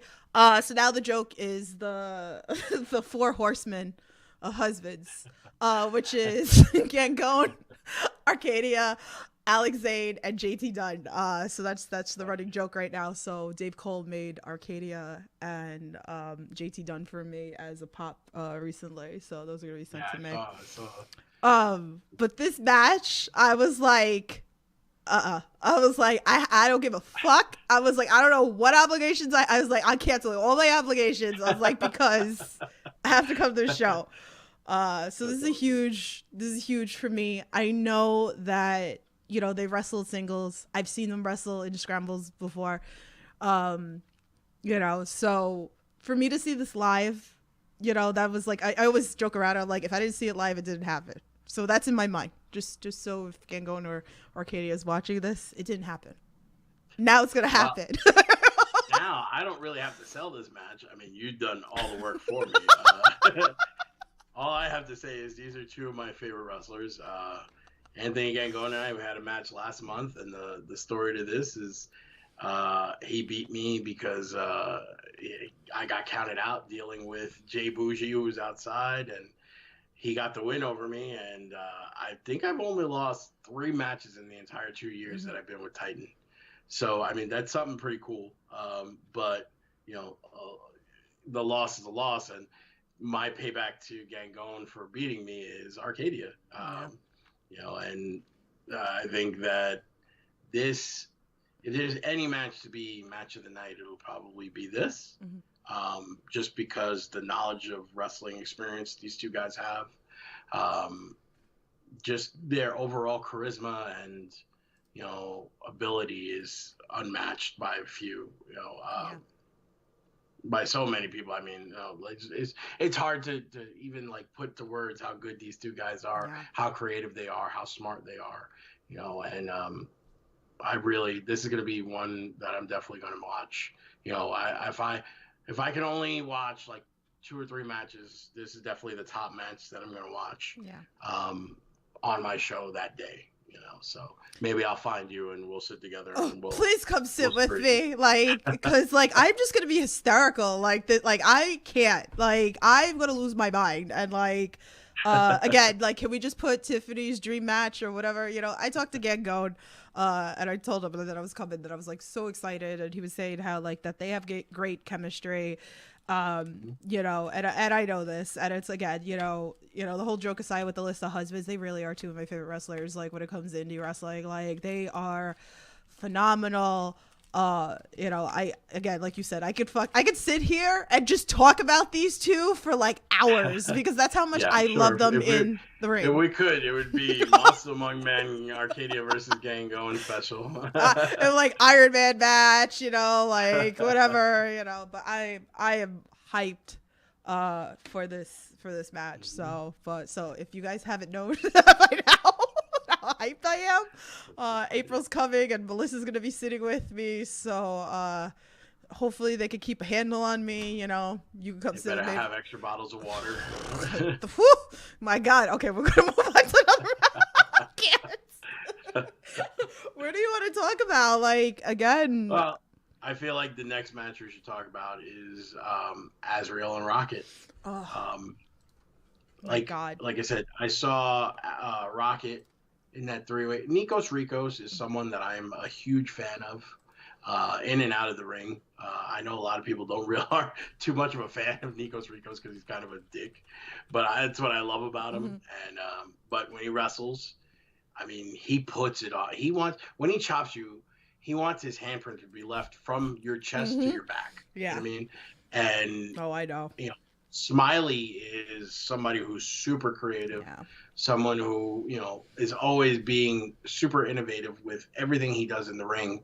And, you know, they got this kid Rocket in there, and I'm like, who the hell is Rocket? You know, and I'm like watching, and this kid is holding his own. And, you know, it's pretty cool that, you know, he was in this, and you can remember him from that 3-way with those 2 other guys. Yeah. So, you know, when they said, because originally we're trying to do another match, and this is, I don't want to give it away because we're gonna give it to everyone when it happens. But we're trying to get Azrael for someone else, and they had family obligations. They couldn't make the show, so we were like, all right, let's give it to Rocket, and it fits because in Azrael's career, Azrael's been around 20 years plus. When I first got in there with Azrael was, I think, 16, 17, really young kid, looking for a break, always good with the lucha, always agile and athletic. And we always had great chemistry together, whether it was singles, tag matches, scrambles, straight up tag matches, whatever. We always had great chemistry. And when he was in Special K and Ring of Honor, you know, I loved doing stuff with Azrael because we just would come up with some crazy stuff and just make it work, you know. And I feel if anybody would be willing to test, you know, someone like Rocket, it would be Azrael, and it just perfect fit, you know. And you know, I'm glad that we were able to make this happen. It's something that is one of the other matches that I would definitely want to watch, you know, live, because no matter what, there's nothing like being there live. Of course. You know, there's been so many matches that I'm like, oh man, that was so great, and then I watch it on video, I was like, oh, that was yeah. I know. You know I mean? Gotta be there. So, you know, gotta be there. But watching it live is just always so much better, you know. And I really I hope I get a chance, because I know I'm going to be busy running around, doing all kinds of stuff in the back. But I hope I get a chance to watch at least a couple of these matches with those two, and Kyle the Beast and Johnny Moran definitely being another one. Because, you know, one, they are my people, they are my boys, but yeah, I really think the wrestling in those matches are going to be off the charts, you know, and I think everyone's going to walk away from this match saying, oh man, Azrael was great, but Rocket showed me something, you know. And I really, that's, if that's the worst that comes out of it, then great. You know what I mean? Yeah. I could sit here and vouch for Rocket again. Like I said, you know, big supporter of H2O. You know, I love Rocket to death. You know, I had to sponsor one of the student matches because I got so hyped. I mean, I'm a huge fan of scrambles, huge fan. And you know, each kid, like, I love to death. So him, and like, I know Dylan McKay's also been over. And then what's it called, Marcus Matters, I think, is coming up over there eventually. But Rocket, you know, it's just so crazy. He's one of the boys on the top of my cover photo on my Twitter and my Facebook, so you guys could go like check that out, because like, again, this kid, I remember the first time I saw him, I'm like, this kid is good. I was like, he's fast, he's flippy, he's, man, like. So if you guys aren't aware, and again, like I said, I've interviewed him on the Under the Rope series as well, you know, definitely go check that out so you can learn more about him. Again, like, there's so many clips that, like, I posted these kids, like, I love you, you know, like, I love it. And for him to work Azrael, like, you know, again, like I said, I messaged Rocket, I was like, this is huge. I was like, this is really huge. Whatever it is with Azrael, you know, I tell him, stop going after all my favorites. I'm getting kind of pissed off, you know, can't go on. Arcadia, Rocket, Marcus Matters, stop. Okay? Knock it off. I'll fight you. No. I can't. Heel pops and chair shots. What's up? Love you guys. So what up, guys? So yeah, so let's go on to the match, because I can sit and get stuck talking about like some of these guys. Well, there's one match that was announced, and I didn't get a chance to really talk about it when I did my rundown of the show, because it was announced after I finished the video. But it's a JP Originals match between Crazy Ivan, Magic, and Jay Lover. And I can honestly tell you that these three guys at one point were the heart and soul of JP. They were all main eventers for JP. They all held titles for JP. And if you really want to find out what Jersey All Pro Wrestling was about, this is the match. These guys, you know, Jay Lover is someone that outside of wrestling, we were all close, real close. We were all hanging out all the time. Him, Homicide, his manager Shaolin, or Burns Luciano. And we all used to hang out, Lathon, and just, we would all just laugh and keep each other just, you know, motivated. And he did a few things in life that, he had to pay for, but he was able to overcome them, and he got in great shape. And this literally is the best shape he's ever been in his entire life, and, it's cool to see him there. I know he's super excited because he would still wrestle every once in a while with like Reefer in Long Island, but it wasn't too much, and for him, this is like a big opportunity. And then you got, Ivan, who, no matter what, Ivan's always been one of the greatest like indie characters. Originally he was a racist skinhead. If you know Ivan, totally not. But I'm sorry if I'm giving away stuff there, but just want to let everybody know it's just a character, folks. But he's one of the funniest dudes as well that I've ever been around, and we've had a bunch of great matches. But when I had my opportunity to run things behind the scenes, he was one of my guys that I brought in as an agent, and it was because I knew that he knew his stuff, and he's someone that I'm very much looking forward to see. And then you have Magic, who, I mean, without Magic, most of the Northeast wrestling scene would be totally different, because he's affected so many different wrestlers, so many different stages of their career, and he's someone that I teamed up with, I've wrestled with. We had a great run, for about 4 or 5 years.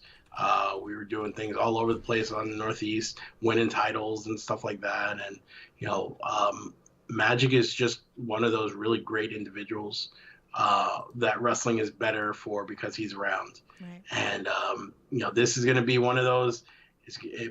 If any match is going to get crazy, I think it'll be this one. Because Jay Lover, he, God bless him. He likes to press the button a lot. Oh boy. And I really look forward to this. And I know that the owner and creator of Jersey All Pro Wrestling, Fat Frank, were still alive, he would be all for this match. And this is definitely the one that he would be sitting there with you. You're like, oh, look at him run. Like, he would do all kinds of stupid nonsense like that. And, he definitely would enjoy this match. And that's the whole goal of this match. Awesome. Looking forward to it. Oh my God. Again, this card. Low Life Louie and Chris Barton, I feel like we could chat about too, because shit. I see Louie all the time over at H2O. It's great seeing him. I love him working a bunch of the younger talent. It's so great. He just did he gave one of the students like their first hardcore match, which was really cool to see. And it's fun. And she did good, like, again, you can tell like the little nervous bit of doing a hardcore match, but like, how can Are you talking about Jess? Yes. Yeah, Jess. I've known Jess for a long time, and I saw that and I popped huge because I know she's been training hard. She goes back to when Homicide was running the Game Changer Wrestling School, and she used to try to get her burn in there. And so I'm glad to see that she's doing stuff with H2O. I was actually really happy to see her on the Onita show, front and center. That was pretty cool to me. Yeah. And so, but with Low Life Louie, if he's not there, I don't know if I ever get into wrestling.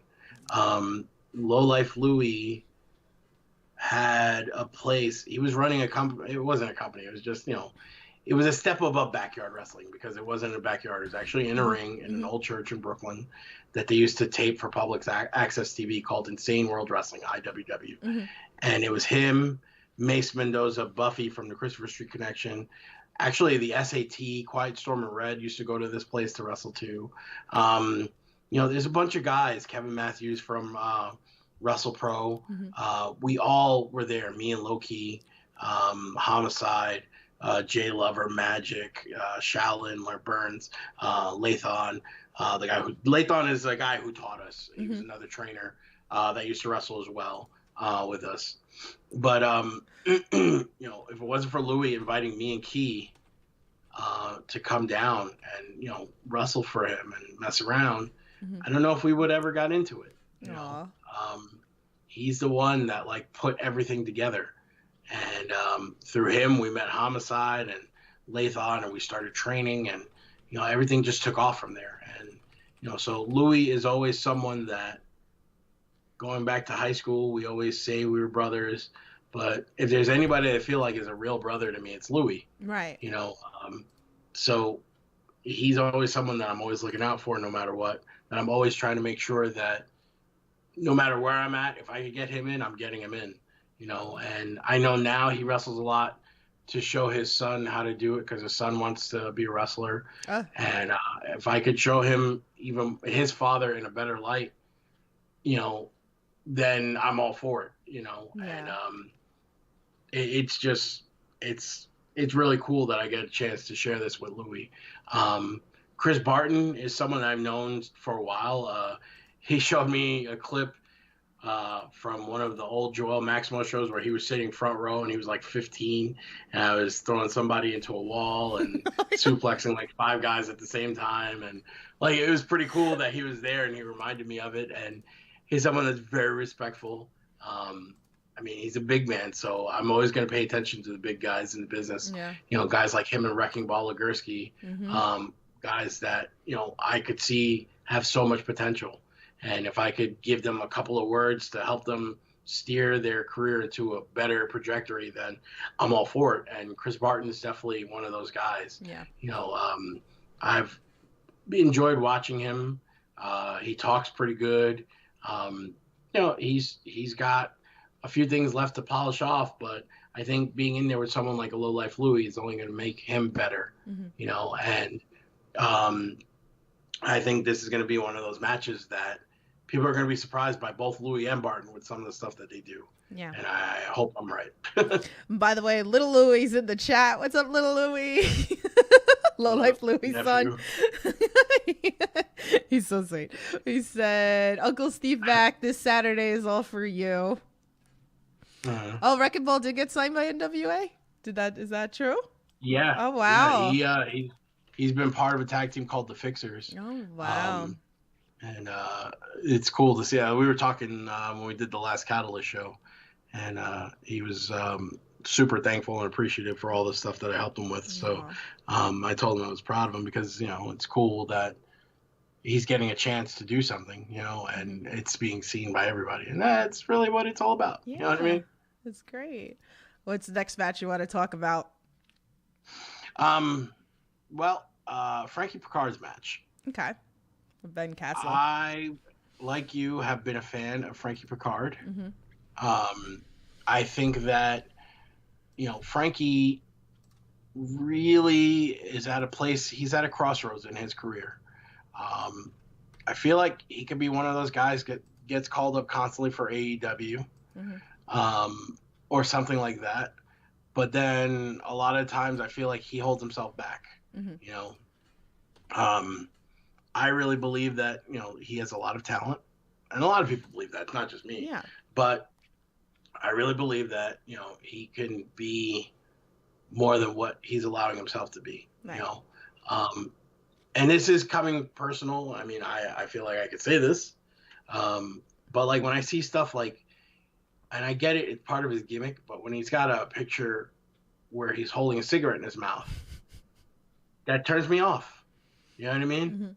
That doesn't show me anything about him. Like, it's different when a guy like Ruckus does it, because Ruckus always made it known he's about that 420, But when you think of cigarettes, it comes with such a negative connotation that, it brings his profile down. Right. And I feel like he needs to be seen in a better light. And, this guy, Castle, he's one of the newer guys, one of the students. And it's, for Ben Castle, it's one of those deals where he's in a win-win situation for him, whereas Frankie Picard is in a win-lose.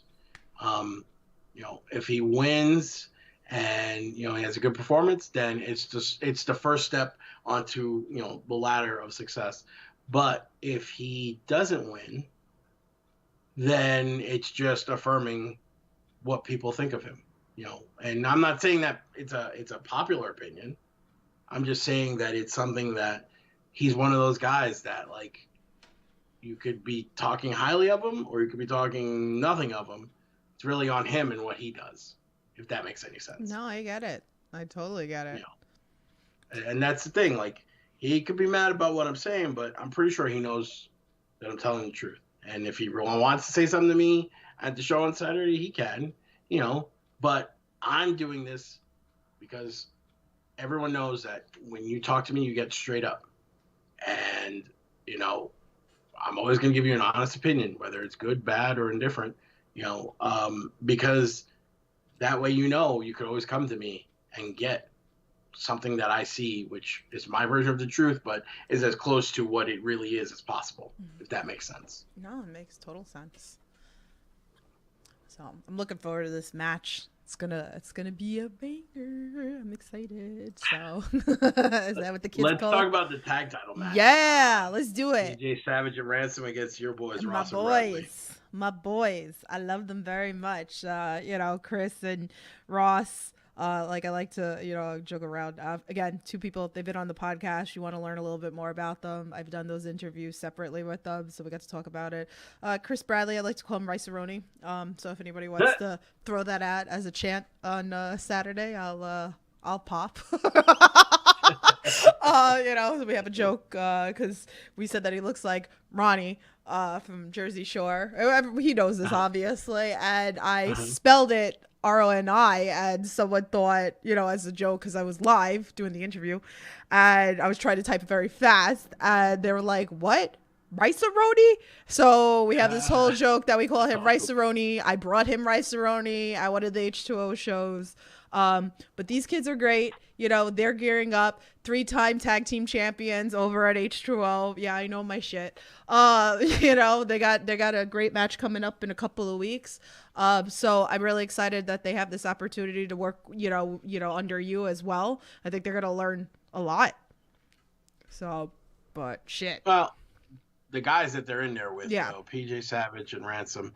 PJ Savage the last year has been on a tear everywhere that he goes. He's someone that, whenever you see him at a new company, he makes an instant statement. And, he and Ransom are the inaugural. I hate saying that word, but I like saying that word at the same time. I feel classy when I say it. Like I gotta hold my pinky up. The inaugural tag team champions for Titan Championship Wrestling. And anybody who's followed me knows how much I love tag team wrestling. I'm a tag team specialist. It's my thing. And I'm always going to want to make sure that whatever company I'm a part of, whoever's the tag team champions are the best and that they're putting on the best show possible. Yeah. And these two guys have been putting in a lot of work.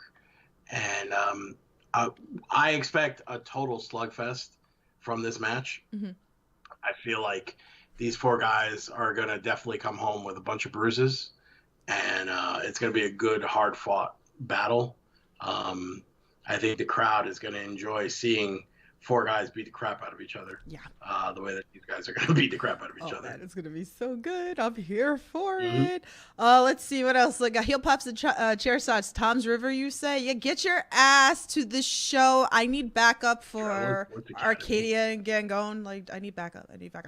Frankie Picard, what's up? He goes, you've always been straight up with me. I thank you, brother. Johnny says, Steve, I'll be at the Titan Stone soon. Your heel work is impressive towards guys like SP and more and etc. Rocket's in the chat. What's up, Rocket? How are you? We said horrible things about you. Awful things about you. He's got dirty underwear on all the time. I love it. I said very nice things about you. So, and so did Steve. So looking forward to seeing you Saturday. So, by the way, Adrenaline Sports Academy this is going to be the second time that Titan's running in this building, and it is an awesome venue. I like that it's very intimate and close. I mean, you'll see. They turn off all the lights. I'm not sure what the lighting setup is going to be for this show. I was talking to him. I was like, I think we need to brighten it just a little bit.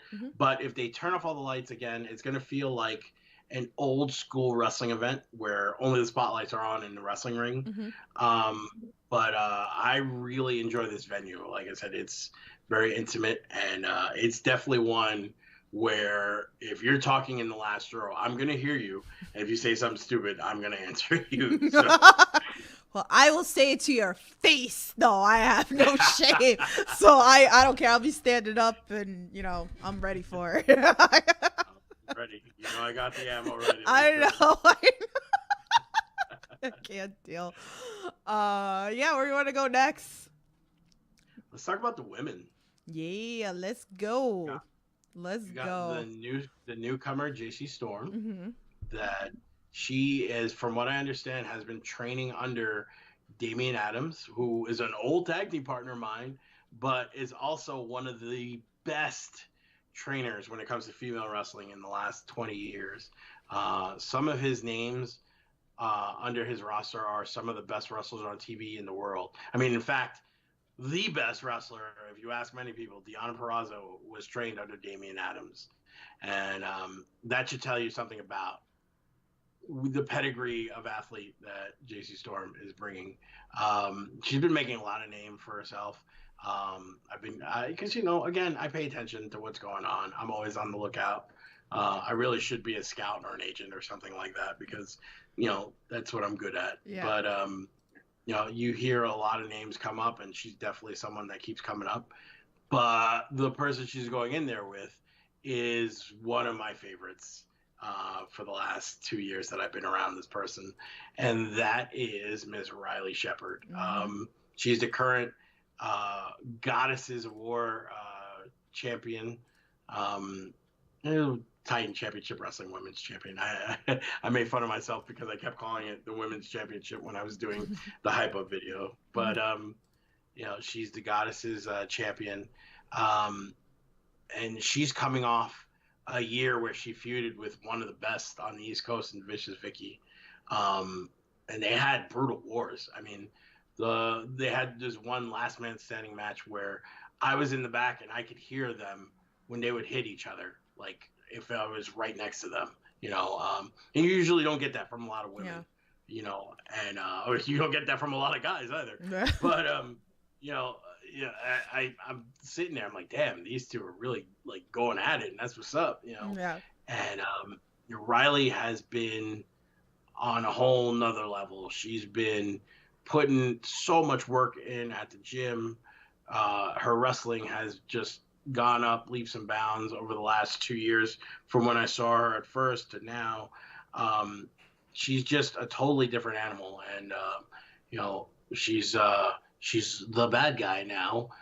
But you know, I think when people see her and the effort that she gives, they're going to be cheering or showing a lot of respect, because she's one of those that like man, you could tell she's really busting her ass to, you know, put on a show. And I really do think that this match is going to be one of those sleepers, you know. And they, you know, the definite, you know, variable is how much fight Storm is going to bring. You know? Right. I think that, you know, that's going to be, you know, what determines how great this match is. But again, it's hard to sleep on someone who trains under Damian Adams, because he just trains absolute beast. Right. You know, and so I think this is going to be one of those that people are going to be like, oh, okay, that's what's up. This is going to be good. I love Riley. Oh, man. I'm looking forward to this match. She's great. Awesome. She's great. Mm-hmm. What match did we leave out? So we got KT. We have Merck, who is the hardcore champion. He has an open challenge match, so we really can't talk too much about it. I can tell you though that Merck wrestled Low Life Louie last month, and they had an awesome match. I had a lot of fun watching it. But it showed how tough Merck is. So like I said in the hype video, whoever shows up, they better bring a good fight, because Merck, like I said, if that match with Louis was anything to tell you about him, you know that it's going to take a lot to take that title off of him. So they better be ready. The other match is my good friend Johnny Moran. Yeah. He's wrestling one of my old tag team partners in KTB, Kyle the Beast. Oh my God. Carl the Beast. Carl. For those who haven't been following the last year, November of 2020, Titan crowned their inaugural. See, I said it again. Their inaugural heavyweight champion through a battle royal, and I ended up winning that battle royal. But the last guy in the ring with me was Johnny Moran, and for a whole year, we told a great story of back and forth, him trying to get the title off of me, and you know, I did everything I could to keep this guy down, and he's been put through the ringer. And last November, exactly 1 year and a week after I won the title, he defeated me for the title. And you know, my little revenge to him was I waited for my show and I got him in there against one of the toughest, hardest hitting guys I know, in Kyle the Beast, KTB. I know Kyle doesn't like it when people call him Kyle the Beast anymore. You're like, can you just call me KTB, man? But, you know, me being a dick. Yeah, Carl. But KTB, though, in all seriousness, is one of the most talented special dudes out there. And again, I don't understand how he's not signed to a TV deal and wrestling and getting paid every week for it, because he's so good.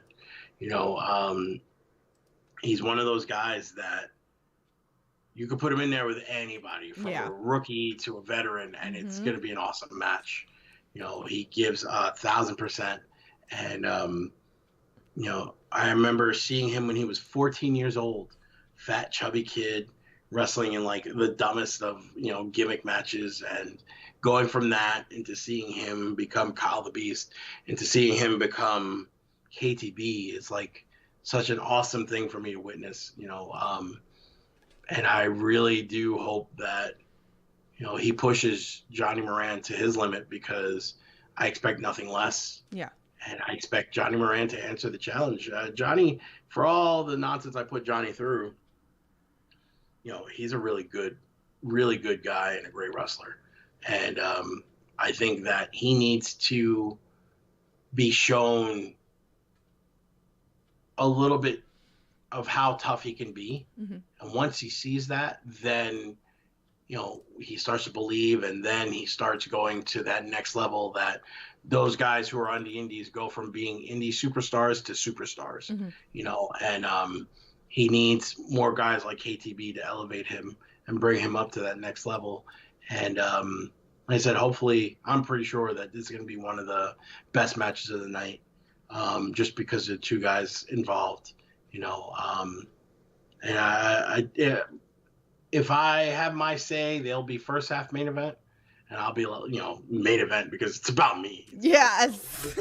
You know what I mean? I'm going to be on last, I promise. There's no one going to be main besides me. But, you know, I guess that leads to my match, me and Jay Bougie.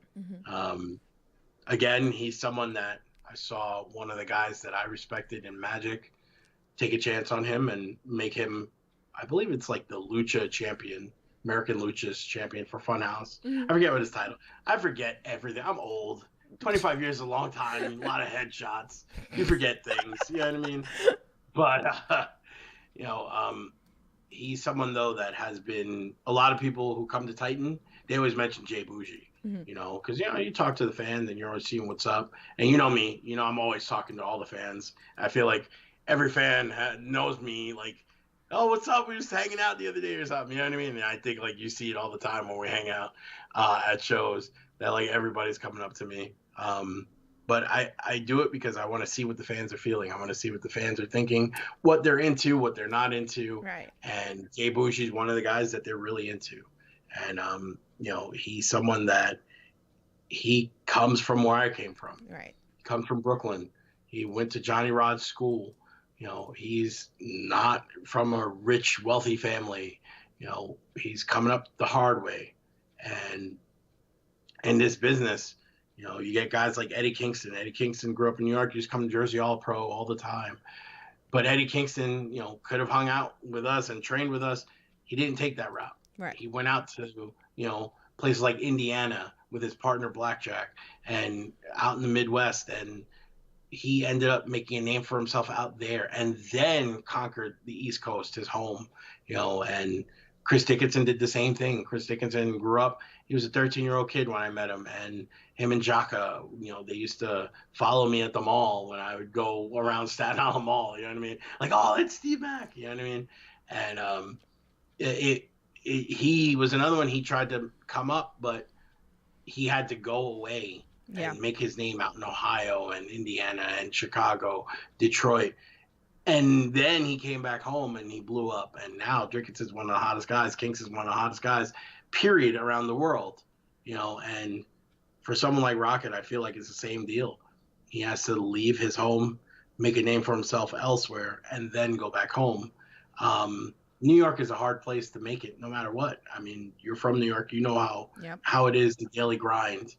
And I feel like with someone like Jay Bougie, he's got that toughness and, the mental strength to handle what wrestling brings. Now he's got to show everyone what it is that he has that makes him special. And, my goal is to have more people talking about him than ever before after this show. If you get the right mix of elements, the right situations, a perfect storm, you could go from having 1,000 fans following you on Twitter to having, 30,000 within a week. I've seen it happen. You know what I mean? And I feel like all it takes is just one thing. And, I feel like Jay Bougie is one of those guys that he's very creative, very smart, very talented. I feel like if, he hits that one note, it's going to happen for him like that, So my goal, like I said, is just to have more people see him, talking about him, and for him to get more bookings out of this, get more notice, and, just see what happens from here. But again, with me being me, I'm definitely going to slap him. I'm definitely going to chop him. I'm definitely going to kick him. You know what I mean? Like, it's not going to be easy for him. Yeah. But, I'm gonna have some fun with this. I'm very hyped up about this match. That's good. I'm so excited. I'm hyped. I am just hyped for this entire card. I'm glad that, I get to come and I get to come with some friends and, try to get some other heel pops and chair shots, get your ass to the show. Like, I miss the boys, man. I miss the boys. I like sitting in the back and, they're trying to kill me with shots at every wrestling show. But, pretty much. But see, also the thing is not just to get eyes on the wrestlers, but also get eyes on the company. Yeah. As well as I do. New Jersey, there's probably 30 shows within a month. My God. All within a 50-mile range of each other. It's hard. And it's very competitive. It's very hard to keep an existence going in Jersey. So my other goal is to have Titan become a place that gets noticed more. Yeah. I've enjoyed all the time I've spent with Titan, and I look forward to doing more stuff with them in the future. And I just hope that the work that all the people who worked behind the scenes and in front of the camera with Titan get a chance to reap those rewards, because there's a lot of hard work that have gone in the last 2 years of being around this company. And it's never easy. There's always someone who wants to trash you because they're friends with somebody, or because they don't know anything. They're ignorant to the fact of whatever's going on, or, some people are just dumb. They like to just say stupid stuff just to be stupid. Right. But, with Titan, there's been a lot more shows that are more positive and talked about than there have been shows that are negative. Right. And that's hard to do with wrestling now, because, it's real easy to screw up, especially in the middle of this pandemic where, the last show we felt it. There was guys who had to cancel the seconds before the show started. Yeah. And it's hard to overcome setbacks like that. But with a show like this, as long as, God willing, everybody's okay and there's no problems with the weather, there's no reason why, the eyes double on this company from what they were before. Yeah. It's a lineup that it's very solid. You can put it under any company's banner and it should draw and it should raise eyebrows, because there's going to be so much good wrestling on this show. Oh my God. And then it's nice too because it's affordable, all these shows, and that's what I love too. It's like you're going to spend, if you want good seats, if you want to go to mainstream, you're going to spend a couple of $100, you know. And it's like you could spend, for that money, you could take a whole family out to an indie promotion and then have that personal touch of like meet and greets, you know, that a lot of times like you don't actually have to, you know, pay for, you know, like you could just buy like and support like by buying merch or 8x10s or pins or whatever it is that it is to, you know, meet you guys. And then like I always tell people, wrestlers remember you, you know, like I get these stories all the time. I have a friend that he says, you should talk about like Effie. He's like, Effie always remembers me every time he sees me in Chicago. And I'm like, you know, like if you go over, you have these conversations, they'll remember you, you know. I get that too, that people are like, damn, like wrestlers come up to you. I was like, oh, I am a massive supporter besides the podcast. I was like, forget the podcast, just forget it. Like I will always say that I've always been massive supporter. And again, like there's only so many shows you could go to in a month, and I just talked about this with Vertigo, that I feel awful a lot because I get torn, you know. And it's like I want to go to this show, I want to go to this show, I want to go to this show, and it's impossible. It's like, that's not a bad thing to have. Yeah, you know what I mean. It's if you got great wrestling, because trust me, I've been through times where, you know, I drove 5 hours to go wrestle up in Boston with the Haas brothers. And we wrestled in front of 5 people and 4 of them were workers. Right. You know what I mean? Like it's rough to have to do that, you know? But when you have options and you have multiple options that are really good and can benefit your career and can benefit your profile, that's a great thing, you know? Right. Especially in this time of social media. You know, like I said before, how did AEW gain most of the roster in the beginning? Right. It was all watching what went viral and who had the most followers. And, you know, if Joey Janela doesn't have 1 million people watching him, right? Joey Janela is a great wrestler, but if he doesn't have 1 million people watching him and there's 10 people watching him, how can Joey Janela be Joey Janela? Yeah. You know what I mean? He would have to kill himself, literally. You know? I mean, he almost did. I know. But, like, if he doesn't have those thousands of rabid fans who love everything he does and support him and watch him, he doesn't get to that AEW because how can that word of mouth spread? You know what I mean? Yeah. So it's like that for everybody, you know, and that's that people like yourself and, you know, Shining Wizard podcast and, you know, Wrestling 101 and, you know, every other podcast I've ever done. And, you know, it'd be impossible to list all of them. 1, because I'm old and my memory sucks. And 2, because there's so many. But all of you guys are awesome because you are ultimately, no matter what, you support the product that we love and the product that we're a part of. And it all becomes like we're one great big dysfunctional family, you know? And like, I don't remember most of the fans' names. There's some that I do because like I've been seeing them for 25 years, but like, I do remember a lot of faces, and like, if we have an interaction, I will remember because it's something that was like, that was funny. Or, oh, damn, that sucks. You know what I mean? But like, you don't forget things like that, you know? And like I said, I've been fortunate because I've got 25 years of just great memories, and you know, and maybe one day I will. I always say I want to write a book, but if I write a book, it's going to be like 1,000-page book because I got so much funny stuff to tell. No, I love it. Chris Bradley's in the chat. What's up? Getting ready for Saturday. I love ya. I love ya. I told the Rice-A-Roni story. Sorry. He'll never live that down. That's just always going to be... you gotta get him a box of Rice-A-Roni. I did. Excellent. I actually put it up on the channel. I brought him that, and then he was reading the back of like the calories and the salt and everything. This is the bit that I get. I bring him a Rice-A-Roni to run with it, and then he starts reading the back about how bad it is to eat. But what I really wanted him to do was I really wanted him to use it in a match.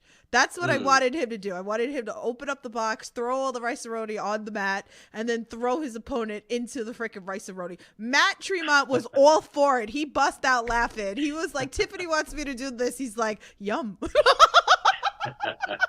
That's awesome. So like, I love it. I'm so stoked for this show. You know, guys, bring your A game in, be loud, make signs, bring streamers, do all that fun stuff. Like, I try my best. There's signs. We created signs, me and Melissa. We made a couple of signs, so, you know, look out for that. You know, I'm gonna be watching. If I can't get next to you, I'm gonna be watching through the curtain to see how red you get when you see Arcadia and gang going out there. I'm not ready. I don't think people understand. I am not fucking ready. I'm sorry. Excuse my language. I offended anybody. I am not ready. I cannot handle this. This is why, like, April, like, she was saying, I'm coming to the show. She was like, you need me. You need the support from me. She's like, this is husband versus husband. Like, I can't. Like, so look for the screaming girl that probably like passed out on the floor or some shit like that because I'm not ready for this match. But I think you'll be fine. I think what'll kill you is when you see whoever wins. Yeah, I know. You're like, oh, yay! I know it's definitely gonna be one of those things that you know, which is fine. So it doesn't. I can't, you know, like, I know, like you said, you know, on Twitter we're joking around, like, you know, you have to pick. I can't. I'm sorry. I can't. I love them both, and they're both very talented. I can't. I'm sorry. I can't. I can't. I will promise you, if Gangon does a bridge. You from when you enter the building, and we're gonna edit a whole bunch of different times of watching you at the show, and then we're gonna put it to All My Children music. I know that it's gonna be a lot. Melissa's gonna be filming me. April's gonna be filming me. It's gonna be a very emotional time for me. Like, you're gonna have to check on me after the show because I'm gonna be dead. You're gonna be like Diana Hart Smith when Brett and Davey Boy wrestled. You're the whole time. I can't. But yeah, if Gangon gives me a perfect bridge, which he will. You know, Dreams by the Waterfalls happens. Like, I'm gonna be emotional and happy at the same time. Scissor cut thing's gonna happen, and I'm gonna pop. Scissor cut. I love it. It's all good fun. But let me hit this fan tweet, and then I want to talk about one other thing. Again, like, if anybody else wants to like chime in and anything, and then we'll go into about the show. You know. Where they could buy tickets, all that fun stuff. So Good cop, bad cop, I love you. He said, #bad cop wants to know, with Steve Mack being an anagram of me, sack vet, we use sack in England for firing someone from their job, which veteran wrestler would you fire from the business as they make the product worse by their presence? Pull no punches, give us a name. You're terrible. I mean, right now, veterans, wouldn't the popular opinion be go with Cody or Brandy Rhodes right now? Right? Like, Isn't that what everybody wants right now? Is Cody? I mean, me personally, I every interaction I've ever had with Cody has been positive and good. Yeah. Brandy, I've only had one interaction with, and she was cool. But like, if I'm gonna make the wrestling world happy, I would say Cody or Brandy, because they create such a divide between the wrestling fans. You know, honestly, I'm trying to think of any wrestling veterans that really suck. Most of the ones that I hated growing up in the business with, they're all gone. Like, they left. So I don't have anybody that I'm like, man, fuck that guy. You know what I mean? Like, everybody else. It's cool, you know. But yeah, I would go pro wrestling fan and say Cody Rhodes. I mean, like, you could easily pick Nia Jax if this was like October. Yeah, you know what I'm saying? Yeah. But like, you know, I think Cody would be. Yeah, those are the guys that everybody hates. They get more heat than the Kirks, which is hard to do, but they do it. You know what I mean? I can't say fuck the Kirks. Never mind the fact that, like, Casey's one of my best friends. It's like, I can't do it. You know, like, I always tell this story that she told me at one of the shows, you have to boo me. I was like, how do I boo you? So the best is that I took footage on my phone, and you see me in April, and we're like, how do we boo her? Like, boo? Like, literally. And like, I sent her the video, and she goes, you two are hysterical. Like, she goes, I'm here for your commentary. You know, awesome. But yeah. See, they're over with me, because when I used to do things for CZW and they would come over, they would bring their dog, and I would be with their dog the whole time. You know what I mean? Yeah. So they're always gonna be over with me because their dog is awesome. Oh, I love Coco. I just saw Coco this weekend. So Johnny says, what about Matt Cardona and Chelsea Green? There you go. There's all the fucking heat you can get freaking with Matt Cardona. Like, Cardona is getting a lot of heat. Yeah. But you know something? I think when he won the GCW title, oh my, even though I was people were there. throwing shit at him, I was there. I think people were happy for him. Yeah. That he got out of the dungeon that he was in with the WWE and went through that hell, and he came out shining. You know what I'm saying? Yeah. In a weird, twisted way. I think Chelsea Green, it's one of those things where, you know, everyone loved the drunken mess. And then when she went to WWE, obviously she couldn't do that. But, you know, she kept getting opportunities where she would get hurt. Yeah. And everybody just wanted to see her do good. Yeah. You know? Yeah. So I think it's kind of like you want them to do good. Whereas we're like, I mean, literally, Cody was set on fire and people were talking so much shit about him afterward. I know. And he's still, you know what I mean? Like, and then Brandy this week with the Lambert promo that they did, you know, she still got a lot of heat. You know, booed out the building. So, you know, it's hard to beat them right now. Yeah, I'm gonna agree with you on that one, 100%. Crazy. And it's not, and trust me, it's not personal hate. Oh no. I want them out the business because of whatever. No, I can't think of anybody, and that's who I think most of the people hate the most right now. So yeah. Melissa wrote in the chat, she goes, I'm gonna make a sign just to embarrass Tiff at that match. Jesus Christ, what the hell are you gonna do to me? Jesus, like, I think there's gonna be more people watching you than the match. Seriously, I can't. And he'll pops the chair that says Brandy was cringe. Yeah, but you know, we're not gonna focus too much on that. But you know something? When you watch her, she has confidence. Yeah. And a lot of people don't have that. You know, and it's a good thing, but it's also a detriment to her health because she is so hated that when they see her, you know, that she's got this confidence, they hate her even more. Right. You know what I mean? So, you know, and it just, she's in the right it's position. a weird thing right now with them. Yeah, definitely. So let's end this off, you know, with a fun, because we said that we were going to talk about this in DMs the other day, and it'd be fun. So let's talk about puppies and pets and all that fun stuff, because we said we had to talk about this. So I figure we'll do some fun, and then we'll talk about you know, again, the shows with tickets and all that fun stuff like that. But yeah, so like, I have a dog. He's inside. He's on the bed. He's sleeping. McDuff, you know. So, and you said everybody's trying to steal my dog. Frankie Picard's always trying to steal my dog. He goes, if I ever meet McDuff, I'm stealing him. And I'm like, you know, I'm not gonna go get him. You know, you guys like see him on Twitter and stuff, like, you know, because then he's just gonna be a nuisance while I do this podcast. So, he's such an awesome dog. He, like, I always like the way schnauzers look when they're groomed properly. Yeah. They just have a unique, you know, awesome look about them. Like, something about them, like, it just screams, "Don't fuck with me." Yeah. You know what I mean? He's like a little old man. Like, that's just what it is. They look like a little old man, and that's what kind of caught me with the schnauzer was the eyebrows and the mustache, and it's like this guy, and then he just looks at me, and I'm like, God, I love you so much, and like he could like rip up the whole house, and I'm like, but you're so damn cute. You know, I have one dog, Bella. She's a dachshund. She's a hot dog. She is black and tan, but I call her a little old black lady because she sits there, she looks at you, and she's just judging you the whole time. And like, you could, like, if she had a voice, you could tell that she definitely would be, you know, putting you down. She, like, you know, to go to the basement is these steps that turn, and she would stand at the top of the steps and look down at you through her, like, you know, from over her nose, and like just look down and like, stop judging me, Bella, please. Oh my God. You know, but yeah, she's pretty awesome. I always say, when I get another dog, I'm gonna get a bulldog because I've always loved cute. Their stupid little faces. They're cute.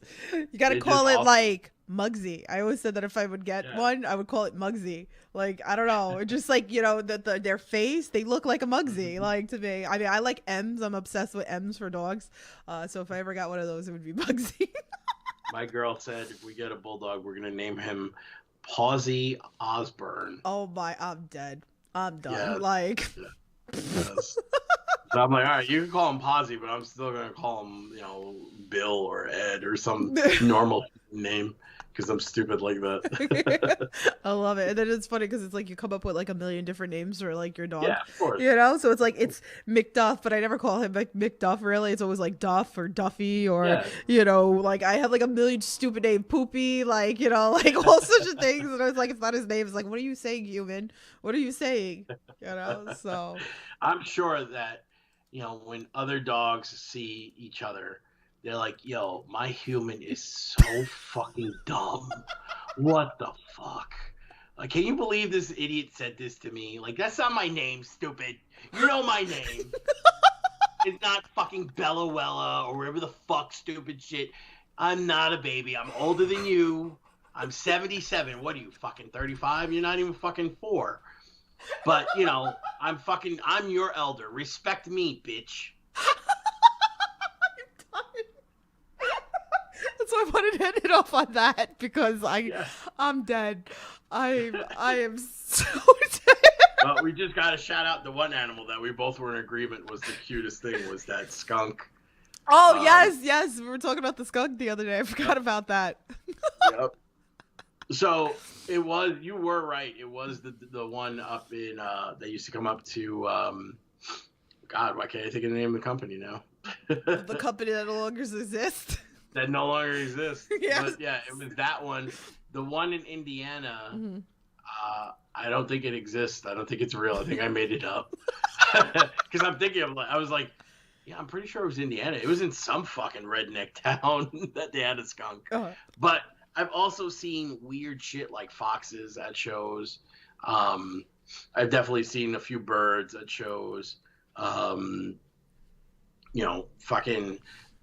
Teddy Hart used to bring his crazy cats. Fucking cat. Yeah, I remember that. Mr. Money, fucking awesome cat. Which, by the way, fucking gigged me one time. We were having a match, and it was me, Moff, Teddy, and I want to say Azrael on one team. And we hit the finish, and we all posed, and Teddy put the cat on my shoulder. And the cat got nervous and scratched the hell out of my shoulder. I was pissed. I was like, "Yeah, that fucking cat." Oh my god. Yeah, it's interesting to see what people brings their pets. Like, he'll pops the chair, so it's imaginary promotion. Yes. I'm dead. It's fucking Scooby Doo. Oh my god. I can't deal. Yeah. So I mean, again, it's always great chatting with you. We broke the longest conversation on this channel. It was JT Dunn. Now it's you. We've been going on for 2 hours and 20 minutes. But it's been fun. As always, like I always have you come back because it's always fun chatting with you, shooting the shit. But tell everybody, again, I'm sure there's still tickets on sale. Can they still purchase this online? Can they get them at the door? Like, tell everybody. Actually, there's a sale going on that I just saw that they promoted today on their Facebook. Look up Titan Championship Wrestling. I believe up until Friday, tickets are for $20 online, and I think 25 or 30 at the door. I forget which one because I'm old and my memory sucks. Again, I reiterate this. Look up Titan Championship Wrestling on Twitter, Instagram, and Facebook. And, they should be real easy to find. It's February 12th, 7 p.m. bell time at Adrenaline Sports Academy in Toms River, New Jersey. Titan Championship Wrestling presents Monsta Among Men, the 25-year celebration of me, Steve Monsta Mack. It's going to be a stacked lineup. It's going to be so much fun. There's going to be so many faces that I haven't seen in a while, and I look forward to seeing so many faces. I look forward to spending time with you and your girls. Just, being silly. And, I'm fortunate that people are willing to shout me out, put me over, and do anything for me. and I'm very thankful for everything that anybody that I've ever worked for in the last 25 years has done for me. I'm very grateful for everybody who's helped me out. Homicide, Key, Moff, Kyle, everybody, Lathon, Magic. It's too many guys that, over the years I've worked with, guys like Bandito Jr., who with the WWE that we still talk every week, guys like, like I said, Santana Ortiz with AEW that we still talk, so many guys that I'm very grateful and fortunate to have met. And I thank you all for working with me and helping me over the years look good, or, whatever it is that we've done together. I'm very grateful and proud to say that I know you guys and that I worked with you guys. And, no matter what, I'm always going to be a fan of pro wrestling. I'm very thankful to be a part of this crazy, insane business. And if you ever want to talk to me, I'm on Twitter at Steve Mack, DHS, STEVEMACK, because everybody spells it MAC, because I'm a Big Mac. DHS. What you call it? Yeah, you can always hit me up there, and I usually answer unless, I don't see the message. But, just hit me up. I'm always down to talk. And Tiff, it's been awesome talking with you again. Yes, it's been a pleasure. It's always fun. It's like I said, we can keep going and going and going. I'm really, really excited. I'm so glad. Like I said, it didn't really matter what promotion was running. I was definitely coming for this because this was a big deal as a whole, because I was like, damn, all shitload of my favorites are on this show. I was like, so I have to come again. I'll be there, guys. Come bother me. Come say hi. If we haven't met, take a picture, all that fun stuff. Bring streamers. Bring all that shit. Make signs. Be loud. Do all that shit. Yeah, for real. I don't. It's been a while since I've had streamers for a match. It was at Beyond, and if I get streamers for my match, I will hug each and every one of you. Aw, bring streamers. I know I have I try to buy a shitload in general and just leave them in my car, so when I have that moment, so that I don't have certain people yelling at me because I've got that, they're like, stop bringing streamers. Damn, man, what the hell? It's cool. Bring the streamers. Bring the fucking streamers. Yes, heel pops and chair streamers, you say? Yes! Bring the streamers, okay? Listen, my colors, I have a very simple color scheme for my gear. It's black and orange. There you go. So if you want to match that, black and orange. There you go. With a little bit of white. Pick up those streamers quickly. After this podcast, go on Amazon, order some. They'll get you there by Saturday. Hit up your Dollar Tree. No, buy them on Amazon. You can buy in bulk. You can get more. There you go. So then you can throw more. You can throw more at Steve. So start a trend. Streamers for the main event. Seriously, I'm all for it. I am all for this. So I guess we're gonna wrap it up on that. Again, like I said, Steve, congratulations on 25 years. That's amazing. Again, really excited this weekend. Excited for the show as a whole. Excited to see everybody there. Get your tickets. And then, is this gonna be somewhere after? Because this isn't gonna be a live show. So I know that Titan has a deal with MobFi TV. Mm-hmm. I believe it's going to be on the app. I'm not sure exactly how quick they're going to get it up, but I know that they're working on, because they couldn't get the streaming to happen for this show. Mm-hmm. So I know that they're trying to work with the guys who are producing it to get it on as quick as possible. Mm-hmm. So that's going to be one of those things you're going to have to pay attention to Titan Championship Wrestling about, their social media. But MobFi TV, it's an app for your phone or whatever, and they have a lot of their shows from the past on there, so you can check out anything before if you want to just catch up on what's been going on. Awesome. Heel Pops and Chair Shot says, can I stream it on my Twitch after it drops? I will get back to you and let you know. I don't see why it wouldn't be a problem, but I don't know. When it comes to this stuff, it's all about the back office and what they have to say. But I'll find out that day and I'll get back to you. Like a watch along, those are always fun to do. Those are great. Yes. I love podcasts that do stuff like that. You have some fun doing that. I'm all about it. Yeah. I'm all about it. So guys, thanks so much for tuning in. Thanks for all your questions. Thanks for supporting us all. Thanks for supporting the channel, all that fun stuff. Again, hit that subscribe button, that like button, so we can get it out there more. All you audio listeners, I love ya. Thank you so much for everything. Again, we got Rich Palladino coming on tomorrow and Alex Cologne coming on Thursday. I told you I'm bringing back people. Like, it's tell Rich I said what's up. That's one of my favorite ring announcers. Yes, I can't wait to chat with him tomorrow. We have so much to chat about. So definitely, again, you guys make sure you're following all the social platforms so you can see who is coming up next onto the channel. So yeah, so we're gonna wrap it up, and so you know the drill, guys. Stay safe, support independent wrestling, and we'll talk to you soon. Have a good night.